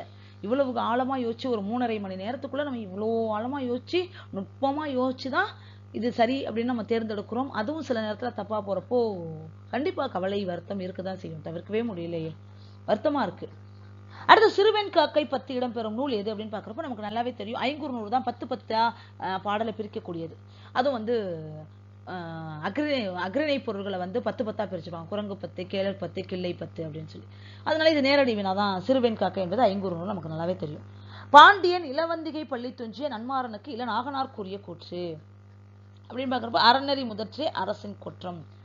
அநேகமா இது பாட புத்தகத்துல பார்த்த மாதிரி ஞாபகம். 10ஆம் வகுப்புல சங்க இலக்கியத்தில் பாடத்துல இந்த செய்தி இருக்கிற மாதிரி படிச்ச மாதிரி எனக்கு ஒரு ஞாபகம் சரியா தெரியல. புத்தகம் இப்ப கையில இல்ல, இருந்தாலும் நான் உடனே சொல்லியிருப்பேன். இது வந்து அறநெறி முதற்றே அரசின் குற்றம் அப்படிங்கிறது பாண்டியன் இளவந்திகை பள்ளி துஞ்சிய நன்மாறனுக்கு இளநாகனார் கூறிய கூற்று. துஞ்சியனா இறந்து போயிட்டான், அவனை பத்தி சொல்லுது. அரசனுக்கு எப்ப பெருமை கிடைக்கும், அவன் அறநெறியில் வாழ்றப்போ இறந்ததுக்கு அப்புறமும் அவனுக்கு பெருமை கிடைக்கும்னு ஒரு கையேறு நிலை மாதிரி பாடிய பாடல் தான் இது. அதனால இதுதான் வந்து சரி. அறநெறி முதற்றே அரசின் குற்றம்ங்கிறது சரியான விடை. பஞ்சுரம் என்னும் நேரடி விடை பாலை பண்ணுங்கிறது நமக்கு நல்லாவே தெரியும். அதே மாதிரி நிலனும் நீடிய இமயமும் நீ என்று எத்தெய்வத்தை பரிபாடல் கூறுகிறது. ரொம்ப முக்கியமான செய்தி. பரிபாடல் பத்தி சொல்றப்போ நல்ல ஞாபகம் வச்சுக்கோங்க. பரிபாடல் 70 பாடல் எழுதப்பட்டது. அதுல கிடைச்சது 22 பாடல் தான். அதுல எந்தெந்த தெய்வத்தை பத்தி பாடப்பட்ட நூல் வந்து பாடப்படுறாங்கன்னா, திருமால் பத்தி பாடுறாங்க, முருகன் பத்தி பாடுறாங்க, காடுகளால் என்று காளியை பத்தி பாடுறாங்க. காளிக்கு ஒரு பாட்டு தான் இருக்கு. மிச்ச 2 மதுரையை பத்தியும் வைகை பத்தியும். இப்ப 5 பொருண்மையில பரிபாடல் பாடப்பட்டிருக்கு. அதாவது 70 பாடலுமே இந்த 5 பொருண்மையில தான் இருக்கு. அந்த 70ல நமக்கு 22 பாடல் தான் கிடைச்சிருக்கு. அந்த 22 பாடல நமக்கு என்னென்ன பாடல்கள் கிடைச்சிருக்குன்னா, திருமாலுக்கான பாடலும், முருகனுக்கான பாடலும், வையைக்கான பாடலும், மதுரைக்கான பாடலும் தான் கிடைச்சிருக்கு. காடுகளாலுக்கான பாடல் கிடைக்கல. இப்ப கிடைக்காத பாடல அந்த பாடல் வரிகள் கொடுத்திருக்க மாட்டாங்க. அப்படி பாக்குறப்போ இங்க சிவன் பாடல், சிவனுக்கும் பரிபாடலுக்கும் சம்பந்தம் இல்லை. சிவன் பத்தின குறிப்பு பரிபாடல இல்ல. காளி காடுகளால் அப்படிங்கிறது காளிக்கான பாடல் நமக்கு கிடைக்கவே இல்லை. இப்ப துர்க்கை கொற்றவை பத்தின பாடலும் கிடையாது. காளினே அங்க கொடுத்திருக்காங்க. காடுகளால் அப்படிங்கிறது காளி தான். அப்போ நிலனும் நீடிய இமயமும் நீ உயரமானவன் வளர்ந்தவன் அப்படிங்கிறது இங்க திருமால தான். நெடுமால்னு பேரு திருமாலுக்கு. அதனால இங்க வந்து திருமால் அப்படிங்கிறது தான் சரி. நான் முடிஞ்ச வரைக்கும் நான் வந்து ப்ரூஃபோடயே சொல்லிட்டு வரேன். எதனால இது இல்லை, எதனால இது வரும் அப்படிங்கிறத நான் சொல்லிக்கிட்டே வரேன். எனது சிந்தனை கேட்டிய வரைக்கும் நான் இப்படிதான் வந்து விநாயகர் அடிச்சேன். இது கிடையாது, இப்படி வராது அப்படின்ற மாதிரி தான் நான் யோசிச்சு நான் விடையளிச்சேன். அதை தான் உங்கள்கிட்ட நான் சொல்றேன். நான் தேர்வறையில் உட்காந்து என்ன யோசிச்சு இதுதான் விடைன்னு நான் எப்படி குறிச்சனோ அதை தான் இப்போ உங்ககிட்ட நான் பகிர்ந்துகிட்டு இருக்கேன். இதுல தவறு இருக்கலாம், கண்டிப்பா இருந்துச்சுன்னா நீங்க கொஞ்சம் கமெண்ட்ல சொல்லுங்க. நல்லது எண்ணாது சிதைத்தல் வல்லை என்று மன்னனின் இயல்பு கூறுவது. நல்லா பாருங்களேன். இந்த இயல்பு அப்படின்னு சொன்னாலே நமக்கு இயன்மொழி வாழ்த்து ஞாபகம் வந்துடும். பெரும்பாலானவர்கள் செய்த தப்பு இப்படிதான்.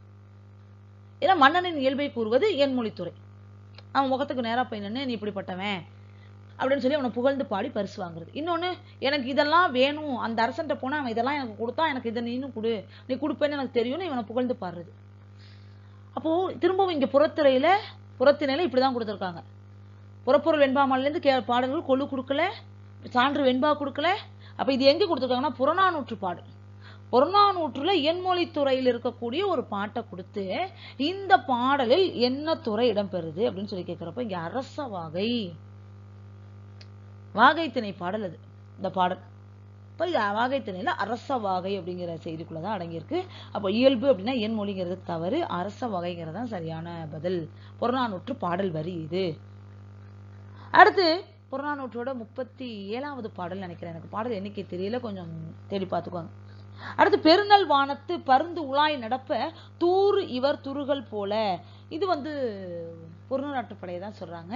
அந்த பருந்து வந்து உயரத்துல பறக்கிறப்போ அங்க கீழே இருக்கக்கூடிய அந்த தூறு அப்படிங்கிறது அந்த புதர்களுக்கு நடுவில் பக்கத்துல பெரிய பெரிய பாறைகள் இருக்கு, அதை பார்க்குது அப்படின்ற மாதிரி செய்திகள் கொடுத்திருக்காங்க.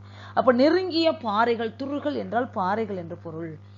இந்த பாறைகளுக்கு இடையில் இருக்கக்கூடிய அந்த புதர் செடிகள், அந்த புதர் செடிகள் வழியில் இருக்கக்கூடிய அந்த உணவை அது வந்து தேடுறதாக செய்திகள் இருக்கு. அதனால நெருங்கிய பாறைகள் என்பதுதான் சரி.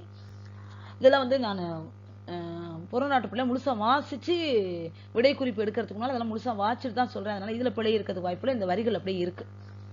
ஐங்குறு நூற்றில் முல்லைத்திணை பாடியவர் நேரடி விடை பெயனார்.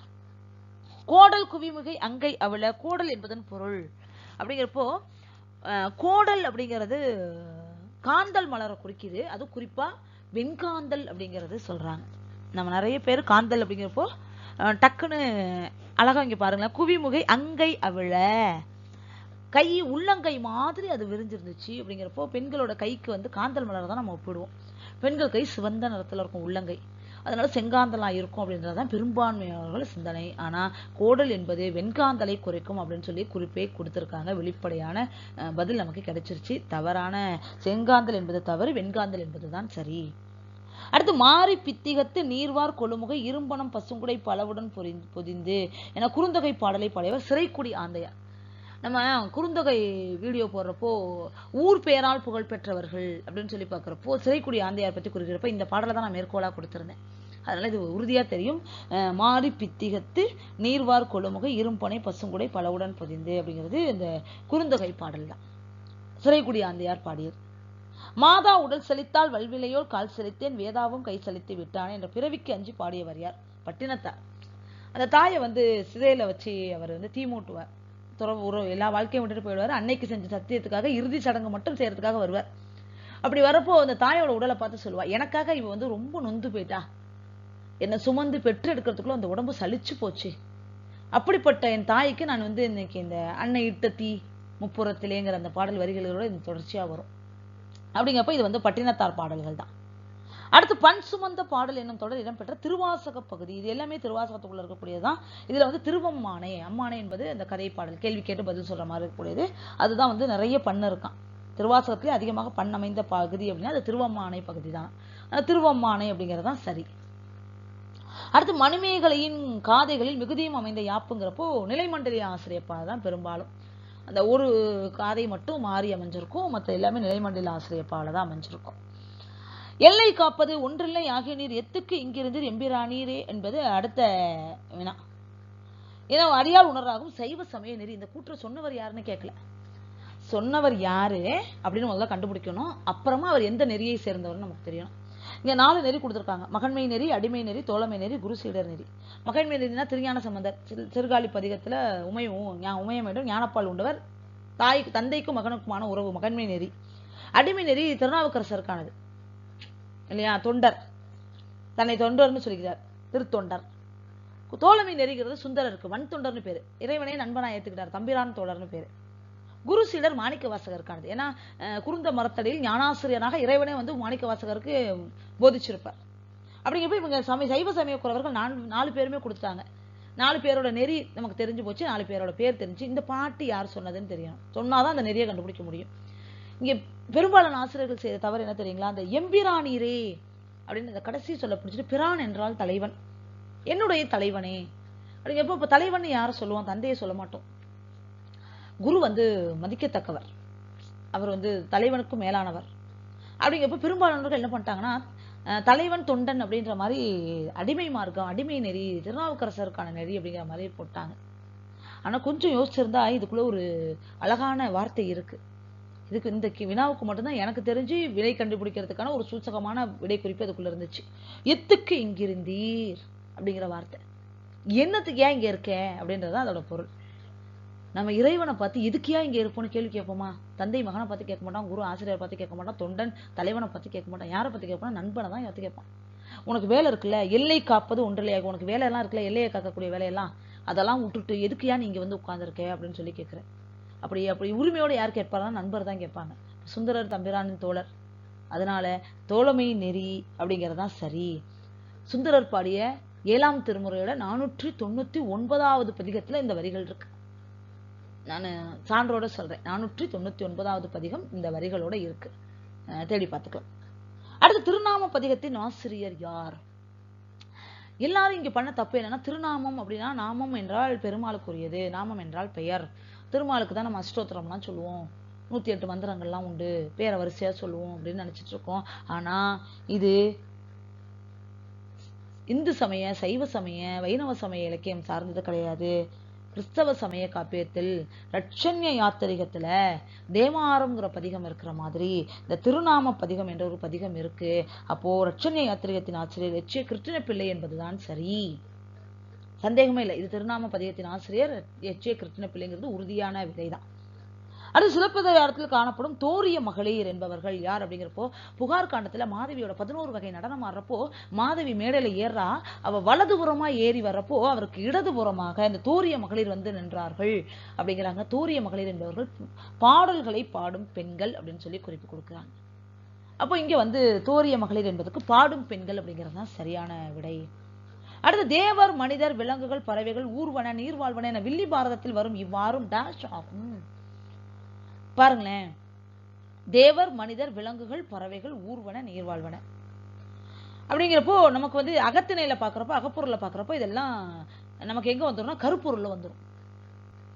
அப்ப வில்லி பாரதத்துல இதெல்லாம் என்ன பொருள்னு சொல்றாங்க? முதற் பொருளா, உரிப்பொருளா, சரப்பொருளா, அசரப்பொருளா அப்படின்னு சொல்லி கேட்கிறப்போ, முன்னொன்னுக்கு விளக்கம் பார்க்குறோம். முதற் பொருள் அப்படிங்கிறது வில்லி பாரதம் மட்டும். பெரும்பாலான நூல்கள் நிலமும் பொழுதும் தான் முதற் பொருளா வச்சிருக்கு. அந்த பாணியில தான் வில்லி பாரதம் எழுதப்படுது.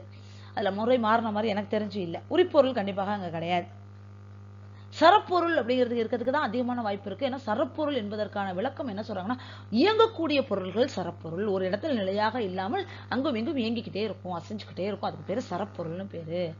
இப்போ வில்லி பாரதத்துல சரப்பொருள் அப்படிங்கிறது தேவர், மனிதர், விலங்குகள், பறவைகள், ஊர்வன, நீர்வாழ்வன இதெல்லாம் இயங்கிக்கிட்டே இருக்கக்கூடியதுனால சரப்பொருளாக இருப்பதற்கு பெரும்பான்மை வாய்ப்புகள் இருக்கு அப்படின்னு நான் கருதுறேன். இதுல சந்தேகம் இருக்கு, முழுமையாக தெரியல. விடை தெரிஞ்சிருந்தா ஆசிரியர்கள் குறிப்பிட்ட நலமா இருக்கும். நான் அதுக்கு ஏன் சரப்பொருள் நான் சொன்னேன், அதுக்கான விளக்கத்தையும் சொல்லிட்டேன். சரப்பொருள் என்றால் இயங்கக்கூடிய பொருள், அதனால இங்க இருக்கலாம் அப்படிங்கிறேன். அடுத்து அன்னவயர் புதுவை என சிறப்பித்து கூறும் தலம் அப்படிங்கிறப்போ, ஆண்டாள் பாடல்ல வந்து இந்த அன்னவயர் அப்படிங்கிற சொல் வருது. அவள் பிறந்த ஊரை பத்தி சொல்றப்போ, ஆண்டாளின் பிறப்பை பத்தி சொல்றப்போ, அப்போ ஆண்டாள் அப்படின்னாலே திருவில்லிபுத்தூரோட தான் தொடர்புடையவர். அதனால திருவில்லிபுத்தூர் அப்படிங்கிறதான் சரி. அடுத்து ஒரு தொகுப்பில் உள்ள 10 பாடல்களில் முதல் சொல்லை அடிவரவாக குறிக்கும் உத்தி இடம்பெறும் நூல். இதுக்கு 4 வினால எனக்கு துல்லியமாக திருவிசைப்பா கண்டிப்பா கிடையாது. திருவிசைப்பாங்கிறது ஒரு நூலோட பெயர் கிடையாது, ஒரு நூல் தொகுப்போட பெயர்.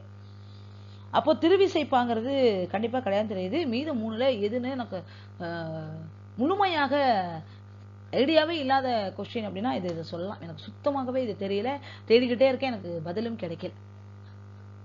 அடுத்தது வந்து துணையது வாய் வரும் தூய நற்கல்வி என்னும் அடி இடம்பெறும் நூல் அப்படிங்கிறப்போ திருமந்திரம். திருமூலரோட திருமந்திரத்துல இந்த அடிகள் நேரடியாக கொடுக்கப்பட்டிருக்கு. திருவி ராமேஸ்வரத்தில் வெண்பாப்பாடி மலைப்புலியை செய்தவர் அப்படிங்கிறப்போ குமரகுருபரர் அப்படின்ற மாதிரி நிறைய பேர் சொன்னாங்க. ஆனா இந்த திருவி ராமேஸ்வரத்தில் வந்து குமரகுருபரர் அப்படிங்கிறது இறைவனோட பேரா இருக்கு. இறைவனோட பேர் தான் குமரகுருபர ஈசன், குமரகுருபரர், குமரகுருபரரே அப்படின்னு இறைவனை தான் சொல்ற மாதிரி இருக்கு. இங்க குமரகுருபரர் நூலாசிரியர் பேர் குமரகுருபரர் பாடின மாதிரி எனக்கு குறிப்புகள் கிடைக்கல. அங்க வரக்கூடிய குமரகுரு அப்படிங்கிறது இறைவனோட பேரா தான் இருக்கு. ஆனா இங்க யார் பாடினார்ல கேக்குறாங்க, பாடி மலைப்புலியை செய்தவர்னு கேக்குறாங்க. குமரகுருபரர் பாடல் பாடி மலை பொழிந்ததாக நான் எங்கேயும் படிச்ச மாதிரி எனக்கு நினைவு பரப்புல எட்டின வரைக்கும் எனக்கு ஞாபகத்துல இல்லை. குறிப்புகளும் தெரிஞ்சிச்சுன்னா கொஞ்சம் ஆசிரியர்கள் பதிவிட்டீங்கன்னா கமெண்ட்ல ரொம்ப வசதியா இருக்கும். இந்த வினாவுக்கும் எனக்கு துல்லியமா பதில் தெரியல.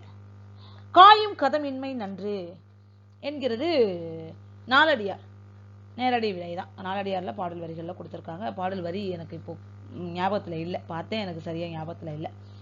அடுத்து சிவனெனும் மோசை என்று பாடியவர் திருநாவுக்கரசர், திருத்தாண்டகம் இல்லையா? அதுல வந்து தாண்டகம் வேந்தர்னு பாடுறாங்க, அதுல சிவனெனும் மோசை என்ற குறிப்பு அவர் சொல்றார். 4000 திவ்ய பிரபந்தத்தில் கலியன், பரகாலன், கலியன் என்றெல்லாம் அழைக்கப்பட்டவன் திருமங்கையாழ்வார். நேரடி விடைதான் இது. கந்த புராணத்தின் முதற் பகுதி அப்படின்னு பாக்குறப்ப உற்பத்தி காண்டம். இந்த உலகத்துல என்னெல்லாம் உற்பத்தி ஆச்சு அப்படின்னு பேசுறதுனா உற்பத்தி காண்டம். நேரடியாக கந்த புராணம் பகுதியும் அப்படின்னு போட்டேன்னா, கந்த புராணம் நூல் குறிப்பு அப்படின்னு போட்டாலே நமக்கு அது காண்ட பகுப்பு வரப்போ முதல் காண்டமே உற்பத்தி காண்டமா தான் இருக்கு. இதுல சந்தேகம் இல்லை. அடுத்து 25 அரை செயல்கள் கொண்ட நூலின் பெயர் யாது? அரை செயல்கள் 25 அரை செயல்களா இல்ல 25 அரை செயல்களா? 25 செயல்களுமே அரை செயல்களா இல்ல 25 அரை செயல்களா? எனக்கு இதுல வினாலேயே எனக்கு குழப்பம் இருந்துச்சு. ஏன்னா பிரபந்த மாலை, பிரபந்த தீபிகை, சிதம்பரம் பாட்டில், வெண்பாப்பாட்டில், இது 4லையும் வெண்பாக்கள்னு பாக்குறப்ப 40, 100, 100 இப்படிதான் கொடுத்துருக்காங்க, 60 இப்படிதான் கொடுத்துருக்காங்க. எதுலையுமே 25, 26ங்கிற மாதிரி தெளிவாக குறிப்புகள் இல்லை.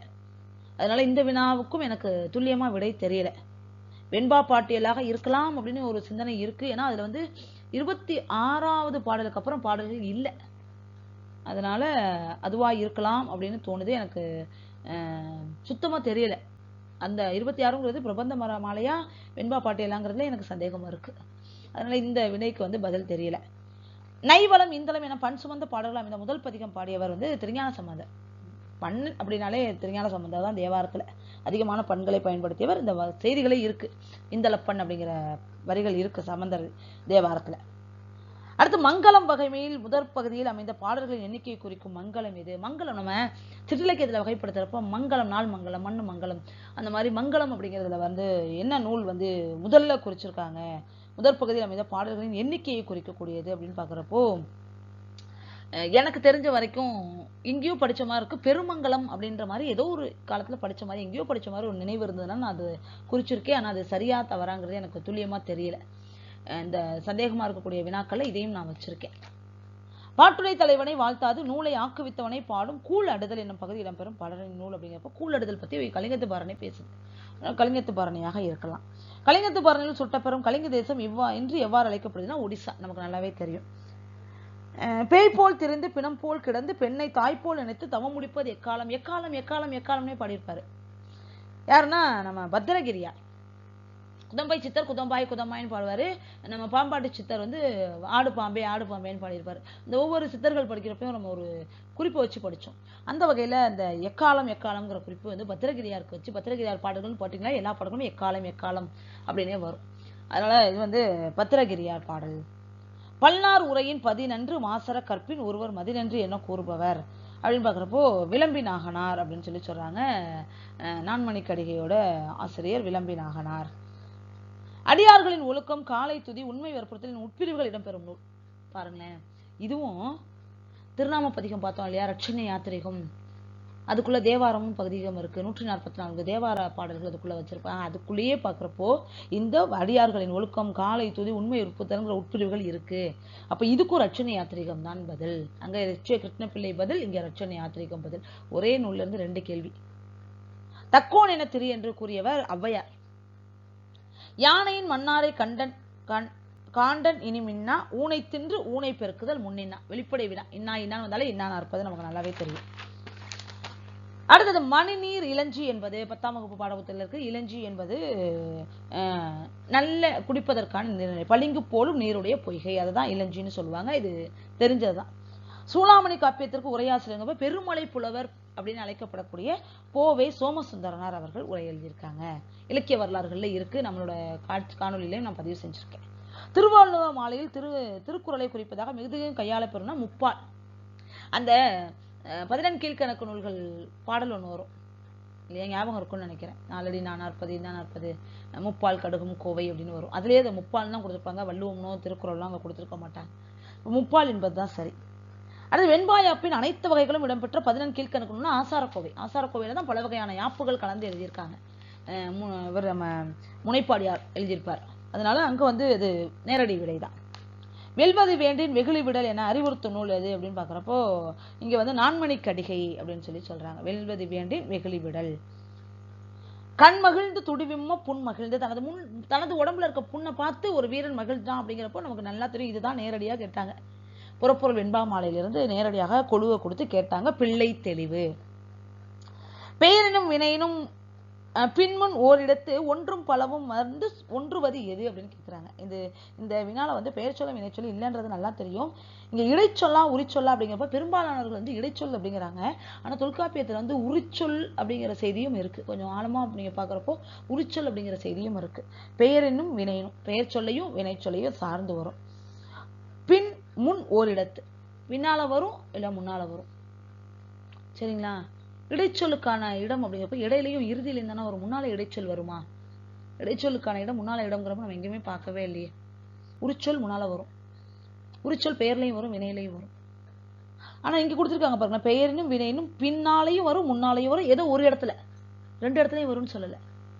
பின்முன் ஓரிடத்து ஒன்றும் பலமும் வந்து அப்படிங்கப்போ ஒரு பொருள் தரும் உரிச்சொல் பல பொருள் தரும் உரிச்சொல். உரிச்சொலோட 2 வகைகள் இருக்கு. அந்த 2 வகையை தான் இங்க விளக்குறாங்கன்னு நினைக்கிறேன். ஒன்றும் பலவும். ஒரு பொருள் தரக்கூடிய உரிச்சொல் பல பொருள் தரக்கூடிய உரிச்சொல். வந்து சேர்றது என்ன அப்படின்னு சொல்லி கேட்கிறப்போ கொஞ்சம் ஆழமா பார்க்குறப்போ அதுக்கு உரிச்சொல் அப்படிங்கிறது சரியான விடையா இருக்கலாம். ஆனா பெரும்பாலானவர்கள் என்ன சொல்றாங்கன்னா, பெயருக்கும் வினைக்கும் முன்னாலும் பின்னாலே வருதுன்னா இடைச்சொல் அப்படிங்கிற மாதிரியும் சொல்றாங்க.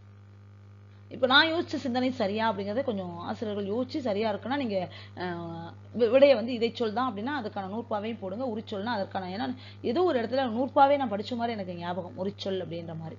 ஏன்னா நான் சொல்லக்கூடிய பாருங்க, ஒன்றும் பலவும் அப்படிங்கிறப்போ ஒரு இடைச்சொல்லோ பல இடைச்சொல்லோ வராது இல்லையா?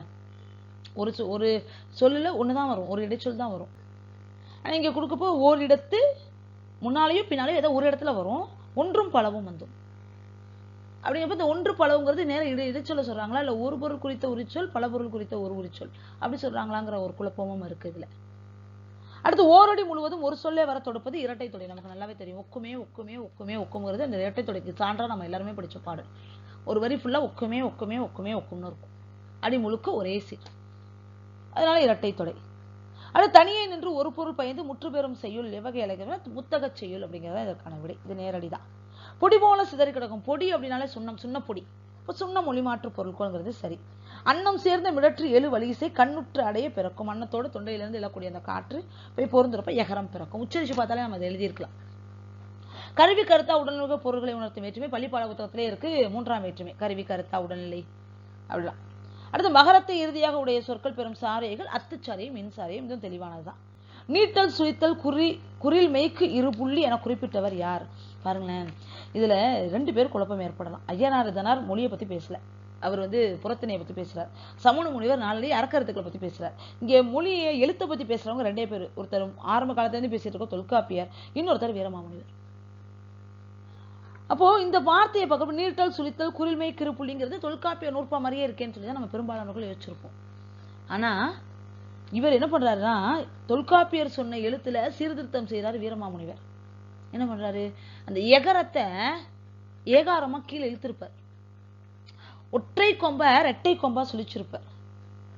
அதுமாதிரி குறிலுக்கு மேல புள்ளி இருந்துச்சு, மேல ஒரு புள்ளி வைப்பாங்க, மேல ஒரு புள்ளி வச்சா குறில், புள்ளி இல்லாம எழுதுனா அது நெடில் அப்படின்னு சொல்லிதான் அந்த காலத்துல பழகி இருந்தாங்க. அதை மாத்துறார். அதே மாதிரி மெய்க்கு இரு புள்ளி, மெய்யெழுத்துக்கு முன்னால புள்ளி வைக்கக்கூடியது பக்கத்துல, அந்த மாதிரியான வழிகள்லாம் இருந்துச்சு, 2 புள்ளி வைக்கிறதெல்லாம். இது எல்லாத்தையும் மாத்தியவர் வீரமாமுனிவர். அப்ப வீரமாமுனிவர் எழுத்து சீர்திருத்தம் செஞ்சுட்டு இதெல்லாம் நான் மாத்திருக்கேன்னு விளக்கம் கொடுக்குறப்ப இந்த செய்தியை சொல்றாரு. அப்ப வீரமாமுனிவர்ங்கிறது தான் சரி. வஞ்சுக்கு புறனாக அமைந்த திணை எது? நமக்கு நல்லாவே தெரியும், ஒவ்வொரு அகத்திணைக்கும் ஒரு திணை புறத்திணையாகும். அப்போ முல்லைதானே வஞ்சியது புறனே அப்படிங்கிற பாடலே நமக்கு, பாடல் வரியே நமக்கு நினைவுல வந்துடும். அடுத்து வந்து பொருத்தி காட்டுக நற்கவிராச நம்பி அகப்பொருள் விளக்கம், புத்தமித்திரர் வீரசோழியம் ஐயனாரதனார் புறப்பொருள் வெண்பாமலை வீரமாமுனிவர் தொன்னல் விளக்கம். நேரடி நூலு ஆசிரியர் பேர் கொடுத்துட்டாங்க, ரொம்ப எளிது, ஆப்ஷன் சி.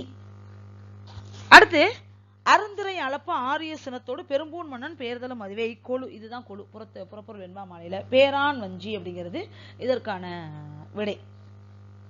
அடுத்த கேள்வி வந்து இதுவரைக்கும் யாருமே விடை சொல்லல. கொடுந்திரல் உடையன சுரவேறு கொட்பதனால் இருங்கலி இற வகுதல் வேண்டா என்று திசை திலமோ கருநிறத்தெனு தொழில் கராம் பெரிதுடையமால் இருள் நிற தொகுக்கானல் இரவாரல் என்றில்லாமை. இவ்வடியில் அமைந்துள்ள கலிப்பாவின் உறுப்பினை குறிப்பிடுக. நல்லா பாருங்களா, கலிப்பா இருக்கிறதுலே கொஞ்சம் சிரமப்பட்டு படிச்ச அந்த பானா கலிப்பா தான். ஏன்னா உறுப்பு அதிகம், தரவு, தாளிசை, அர்த்தம், அரகம், அம்போதரகம், இந்த மாதிரி நிறைய 6 உறுப்புகளை கொண்டது. இந்த பாடல என்ன உறுப்பு வந்திருக்குன்னு கேட்டிருக்காங்க. கலிப்பாவோட உறுப்புகள் எதுன்னு கேட்டு எதுன்னு கேட்கல. இங்க பாக்குறப்போ ஃபர்ஸ்ட் ஆப்ஷன் பாக்குறாங்க, நார்ச்சீர் ஈரடி 2 அம்போதரகம். அம்போதரகம்னா என்னன்னு தெரிஞ்சுக்கணும். அம்போதரகம்ங்கிறது இங்க வந்து அலைய சொல்றாங்க. அலை வந்து உள்ள போயிட்டு மேல வெளியில வரும், உள்ள போகும், அந்த மாதிரி இழுத்து வரும், உள்ள போய் குறைஞ்சு வரும். அப்படிங்கிறப்போ நார்சீரடி 2 அம்போதரங்கம் அப்படிங்கிறாங்க. நார்சீர் ஈரடி 2 அடிகள் வந்து நார்சீரா இருக்குன்னு பார்த்தா இங்க 3 அடிகள்ல இருக்கு. முதல் வரியும் இருள்நீர் கொடுந்திரல் இருள்நிரல் கருந்திரல், இது 3மே நார்சீரா இருக்கு. அடுத்து நார்சீர் ஓரடி 4 அம்போதரகம். நார்சீர் ஓரடி ஒரு சீர் இல்லை, இங்க 3 அடி இருக்கு. இருசீர் ஓரடி 16 அம்போதகம், 16 அம்போதகம் இங்க கிடையாது. இப்போ முச்சீர் ஈரடி 1 அம்போதரகம். 3 சீர்களை கொண்ட அடிகள் 2 அடி இருக்கு, நடுவில் இருக்கிறது 2 முச்சீரா இருக்கு. முச்சீர் கொண்ட ஈரடிகள் இதுக்குள்ள இருக்கு. அதுல வந்து இந்த இருங்கல் இரவகுதல்ங்கிறது 1 கொடுத்துருக்காங்க, அது வந்து அம்போதரகம் அப்படின்னு எடுத்துக்கலாமா? இல்ல இந்த 1, 2 அம்போதரகம்னு எடுத்துட்டா இங்க விடை என்னன்னா, ஒண்ணு ஏவா இருக்கணும் இல்ல டியா இருக்கணும். நாற்சீரடி 2 2 அம்போதரங்கம். இந்த 1 2ன்னு கொடுத்துருக்கிறது அம்போதரங்கம்னு எடுத்துக்கலாமா? ஆனால் அம்போதரங்கம்னா குறுகி வரணுமே. இது இந்த வினாய்க்கு வந்து எப்படி யோசிச்சாலும் எவ்வளோ லாஜிக்காக யோசிச்சாலும் வந்து பதில் வந்து அமையலை. அரசாங்கத்திலேருந்து விடை குறிப்பு வர வரைக்கும் இந்த கேள்விக்கு நம்ம காத்து தான் இருக்கணும். அடுத்து 3 அடியானும் முற்று பெற்ற அடிதோறும் இறுதிக்கண் ஒரு சொல்லே தனிச்சொல்லாய் வருவது. தனித்தனியா 3 அடி சிந்தடியா வரும், 3 அடியோட இறுதியிலையும் தனிச்சொல் வரும், வெளி விருத்தம். அதான் பகைவராக வெற்றி மரவனின் குடலை வேலுக்கு மாலையாக, குடலை உருவி அந்த வேலில் சுத்திக்கிட்டு ஆடுறது வந்து பிள்ளை ஆட்டு. பிள்ளை பாட்டுன்னு அங்கே பிள்ளையா இருக்கு, பிள்ளை ஆட்டு. அதான் சரி. ஒப்பிலக்கியம் என்பது இலக்கியங்களுக்கு இடையேயான உறவுகளை ஒரு பக்கமும் பிற துறைகளை ஒரு முகமாக ஒப்பிட்டு கூறியது என கூறியவர். அப்படிங்கிறப்போ ஒப்பிலக்கியம் பத்தி ஜார்ஜ் தாம்சனோட கூற்று எங்கேயோ படிச்ச மாதிரி எனக்கு நினைவுல இருந்ததுனால நான் ஜார்ஜ் தாம்சன் தான் குறிப்பிட்டிருக்கேன். இந்த வினாவும் சந்தேகம்தான். இவர் சரி, இது ஜான் தாம்சன்ங்கிறது சரியா எந்த அளவுக்கு சரிங்கிறது துல்லியமா எனக்கு தெரியல.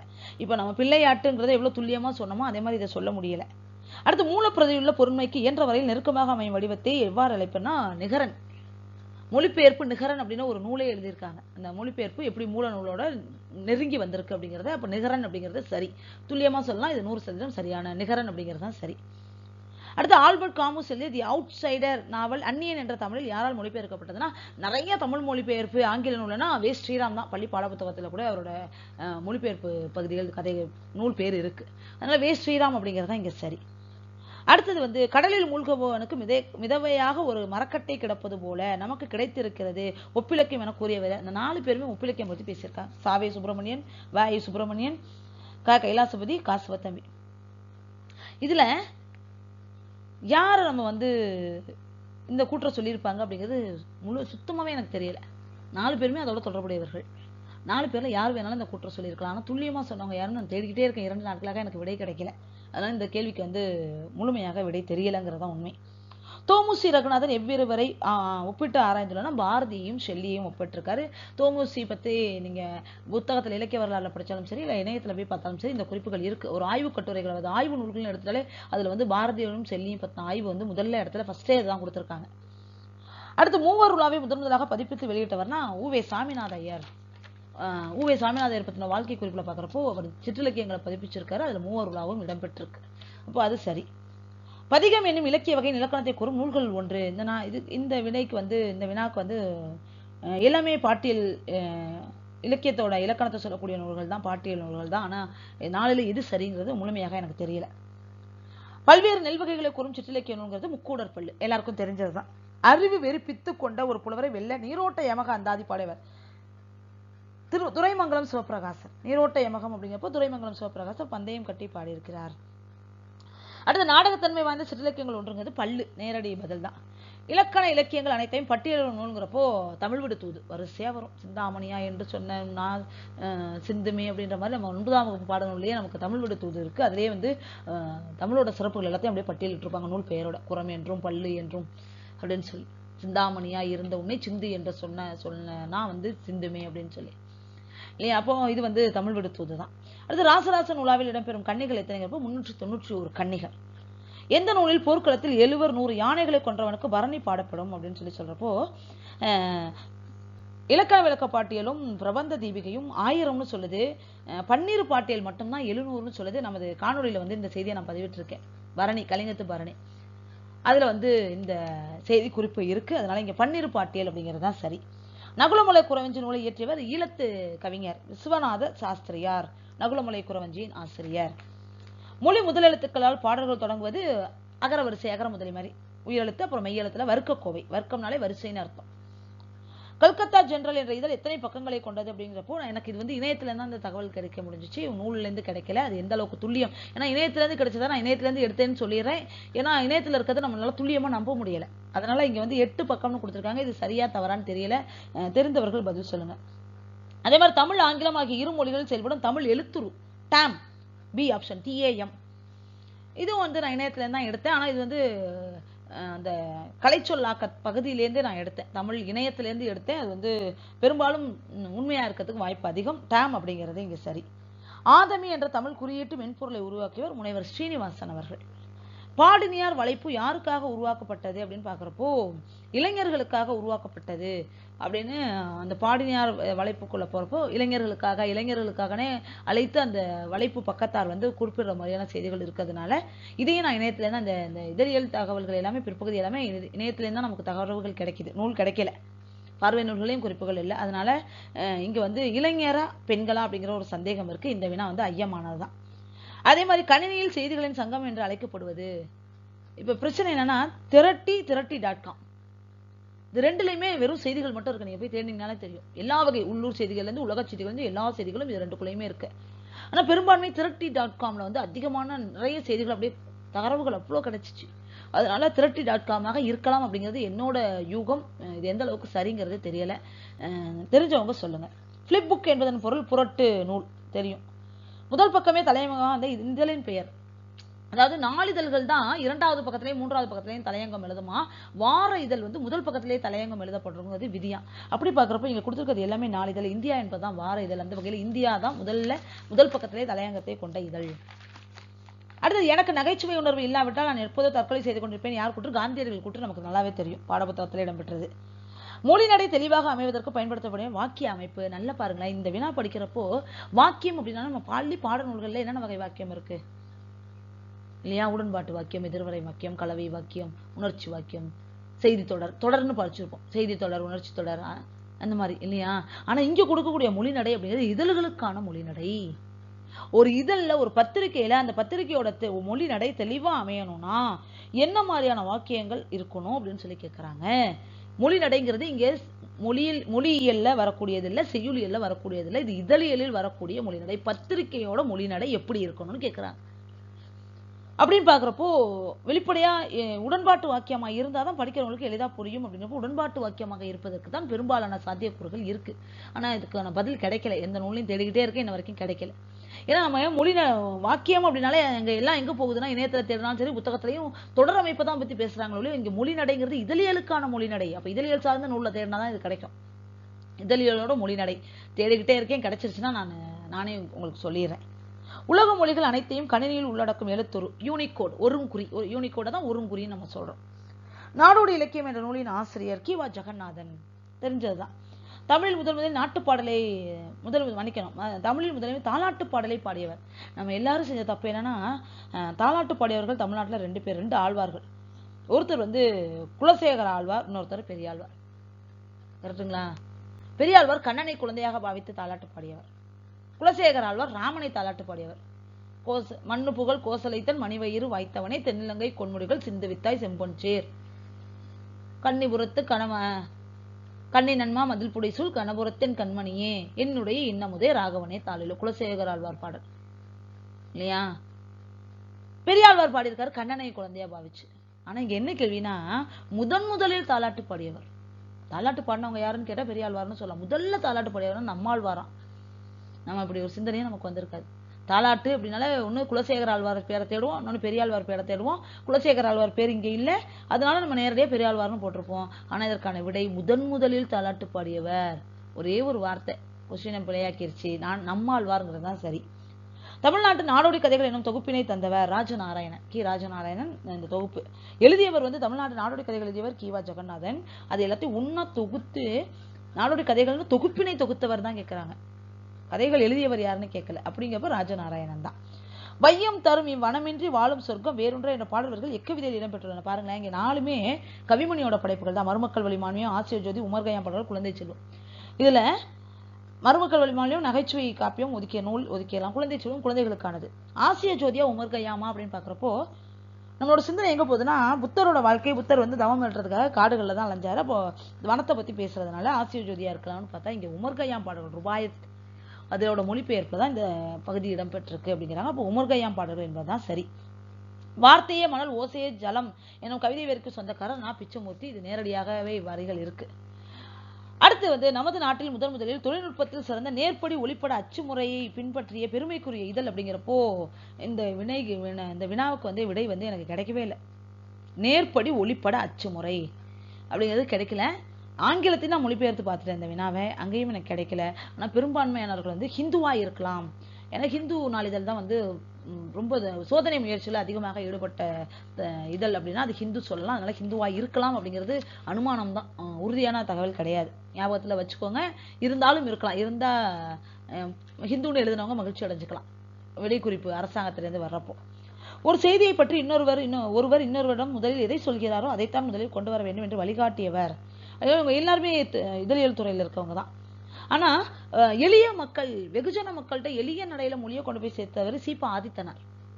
அவர் சொல்றாரு, ஒரு செய்தியை பத்தி இன்னொருத்தர் நம்ம எதை சொல்றோமோ அதை தான் முதல்ல சொல்லணும். ஆக்சிடென்ட் ஆயிடுச்சு அப்படின்றப்போ ஃபர்ஸ்ட் என்ன கேட்போம், எங்க நடந்துச்சு அப்படின்னு கேட்போம். அப்ப அதுதான் அங்க சொல்லணும். இடத்த சொல்லி இந்த இடத்துல இந்த நேரத்துல இந்த 2 வாகனங்கள் மோதி விபத்து, இதுல எத்தனை பேர் இறந்து போனாங்க, இப்படிதான் வரும் அப்படின்னு இந்த நடைய பழக்கியவர் சீபா ஆதித்தனார்னால இதுவும் இருக்கலாம், இருக்கும்னு சொல்லல, சீபா ஆதித்தனாராக இருக்கலாம், துல்லியமா தெரியல. இந்திய மொழி இதழ்களின் தந்தையாக கருதப்படுபவர் அப்படிங்கிறப்போ இந்திய மொழி இதழ்கள்ங்கிறப்போ தமிழ் மொழி இல்லை. அதனால ராஜாராம் மோகன் ராய் அப்படின்றதான் நிறைய பேர் சொல்றாங்க. எனக்கு இதுலயும் இன்னும் தெளிவில்லை. குறிப்பு எங்கேயாவது கிடைச்சிச்சுன்னா எந்த நூல்ல எந்த பக்கம்னு கொடுத்தீங்கன்னா நான் தெளிவுபட்டிருக்கேன். தலையங்கத்தை செய்தித்தாளின் கருத்து கண்ணாடி என்று கூறியவர் நம்ம இதழில் படிக்கிறப்போ MV காமத். இது வந்து நேரடி விடைதான். அமிர்த வசனி எவ்வகை இதழாக வெளிவந்தது அப்படிங்கிறப்போ இங்க வந்து அமிர்த வர்ஷினி அப்படின்னு ஒரு ஆன்மீக இதழ் இருக்கு. அப்ப இதை வந்து அமிர்த வர்ஷினியை தான் வசனின்னு கொடுத்துட்டாங்களா இல்ல அமிர்த வசனின்னு ஒரு இதழ் இருந்துச்சா அப்படிங்கிறது இங்க தெளிவா தெரியல. அப்ப எனக்கு என்ன சந்தேகம் இருக்குன்னா, அமிர்த வர்ஷினியா இருந்தா அது ஆன்மீக இதழ் தான், அமிர்த வசனின்னு ஒரு இதழ் இருந்துச்சுன்னா அது மகளிர் இதழா இருக்கலாம் அப்படிங்கிறாங்க. இந்த வினாவும் சந்தேகம் தான். அந்த 15 வினா தெரியலன்னு சொன்னால அந்த இதுவும் ஒண்ணு. அடுத்து சிறுகதை அமைப்பை பெற்ற முதல் நூல் எது அப்படிங்கிறப்போ மங்கையர்க்கரசின் காதல். நாம போட்டிருந்த காணொலியிலே இந்த செய்தி கொடுத்திருப்பேன். நம்ம சொன்ன மாதிரி குலத்தங்கரை அரசமரம் வந்து முதல் சிறுகதையாக இருந்தாலும் மங்கையர்க்கரசின் காதல் தான் சிறுகதை அமைப்போட இருந்துச்சு அப்படிங்கிற செய்தி வந்து நானே பேசியிருக்கேன், பதிவு செஞ்சிருக்கேன். அதனால இந்த வினால வந்து நான் உறுதியா இருக்கேன். அடுத்து கதைகள் கதைக்கருவால் பண்பால் உணர்ச்சியினால் சிறப்படைவன என்று கூறியவர் யாருங்கிறப்போ இந்த கேள்விக்கு வந்து முற்றிலும் எனக்கு வினை வந்து ஐடியாவே இல்லை, தெரியலைங்கிறதான் உண்மை. ஒரே மூச்சில் படித்து முடித்திருக்கூடிய கதையை சிறுகதை என குறிப்பிட்டவர் யார்? எல்லாரும் இந்த வினால செஞ்ச தப்பு என்னன்னா, சிறுகதை அப்படின்னாலே சிறுகதையின் தந்தையாக எட்கர் ஆலன் போன்னு நம்ம எல்லாரும் போட்டோம். ஆனா எட்கர் ஆலன் போ சிறுகதையை பத்தி கூற்று சொல்லியிருக்காரு. அவர் என்னமா சொல்றாருங்க, அரை மணி நேரத்துக்குள்ள படிச்சு முடிக்கிற மாதிரி இருக்கணும், ஒரு குதிரை பந்தயம் பார்க்குற மாதிரி இருக்கணும். அதுவும் குறிப்பா அந்த அரை மணி நேரத்துல படிச்சு முடிக்கின்றதுதான் எட்கர் ஆலன் போவோட கூற்று. ஒரே மூச்சில் எடுத்தா அரை மணி நேர காலம்லாம் கிடையாது, ஒரே மூச்சு, அது அரை மணி நேரமோ 1 மணி நேரமோ கீழே வைக்காம படிக்கணும் அப்படின்னு சொன்னவர் வில்லியம் ஹென்றி ஹட்சன். அதுதான் சரி, பார்த்தாச்சு துல்லியமா நூல்லையே பார்த்தாச்சு, இதுதான் பதில். அவர் அப்படி நேரடியாக இதுதான் சொல்லியிருக்காரு. எட்கர் ஆலன் போ சொன்னது அரை மணி நேரத்துல படிக்கணும்ன்றதான் எட்கர் ஆலன் போவோட கூற்று. அரை மணி நேரத்துல படிக்கிறதுங்கிறது வேற, ஒரே மூச்சுல படிக்கிறதுங்கிறது வேற. அதனால வில்லியம் ஹென்றி ஹட்சன் அப்படிங்கிறது தான் சரி. யாருடைய படைப்புகள் ஆங்கில பெண் நாவலாசிரியர் ஜேன் ஆஸ்டின் என்பவரை நினைவூட்டுகின்றனங்கிறப்ப ஆர் சூடாமணி, கோதை நாயகி, அவங்களோட புனைப்பெயர் தான் சூடாமணி. சூடாமணியை தான் வந்து ஜேன் ஆஸ்டின், தமிழ்நாட்டின் ஜேன் ஆஸ்டின் அப்படின்னு சொல்லி அவங்களை நினைவுபடுத்துற மாதிரி எழுதுறாங்க அப்படின்னு சொல்லி சொல்றாங்க. இப்போ சூடாமணிங்கிறது தான் சரி. யாருடைய கதைகளில் வஞ்ச புகழ்ச்சி அணி சிறந்து விளங்குங்கிறப்போ தரவுகள் தேடியச்சு புத்தகத்துல அறிஞர் அண்ணா. அந்த எல்லலோடையே எழுதுறது வெளிப்படையா பார்க்குறப்ப பாராட்டுற இருக்கும், உள்ள வந்து ஒரு நக்கல் நையாண்டி எல்லல் அங்கதம் இருக்கிற மாதிரி எழுதுறது அறிஞர் அண்ணா. விவேக சிந்தாமணி மாத இதழில் தொடர்கதையாக வெளிவந்த இதெல்லாம் கமலாம்பாள் சரித்திரம். இதுவும் நம்ம காணொலியில பேசியிருக்கேன். விவேக சிந்தாமணிங்கிற இதில் வந்து கமலாம்பாள் சரித்திரம் வந்து தொடராக வந்திருக்கு. யாருடைய சிறுகதைகள்? குசிகர் குட்டி கதைகள் நமக்கு நல்லாவே தெரியும், மாதவையா. நம்ம இன்சியலோட சொல்லிடலாங்க, இன்சியல் கொடுக்கல, மாதவையா நம்ம சொல்லலாம், ஏன்னா அவ்வளவு படிச்சிருக்கோம் இதெல்லாம். அம்மா வந்தால் புதினம் தொடராக வெளிவந்த இதழின் பேர்? இந்த வினால வந்து நிறைய சந்தேகம் இருக்கு.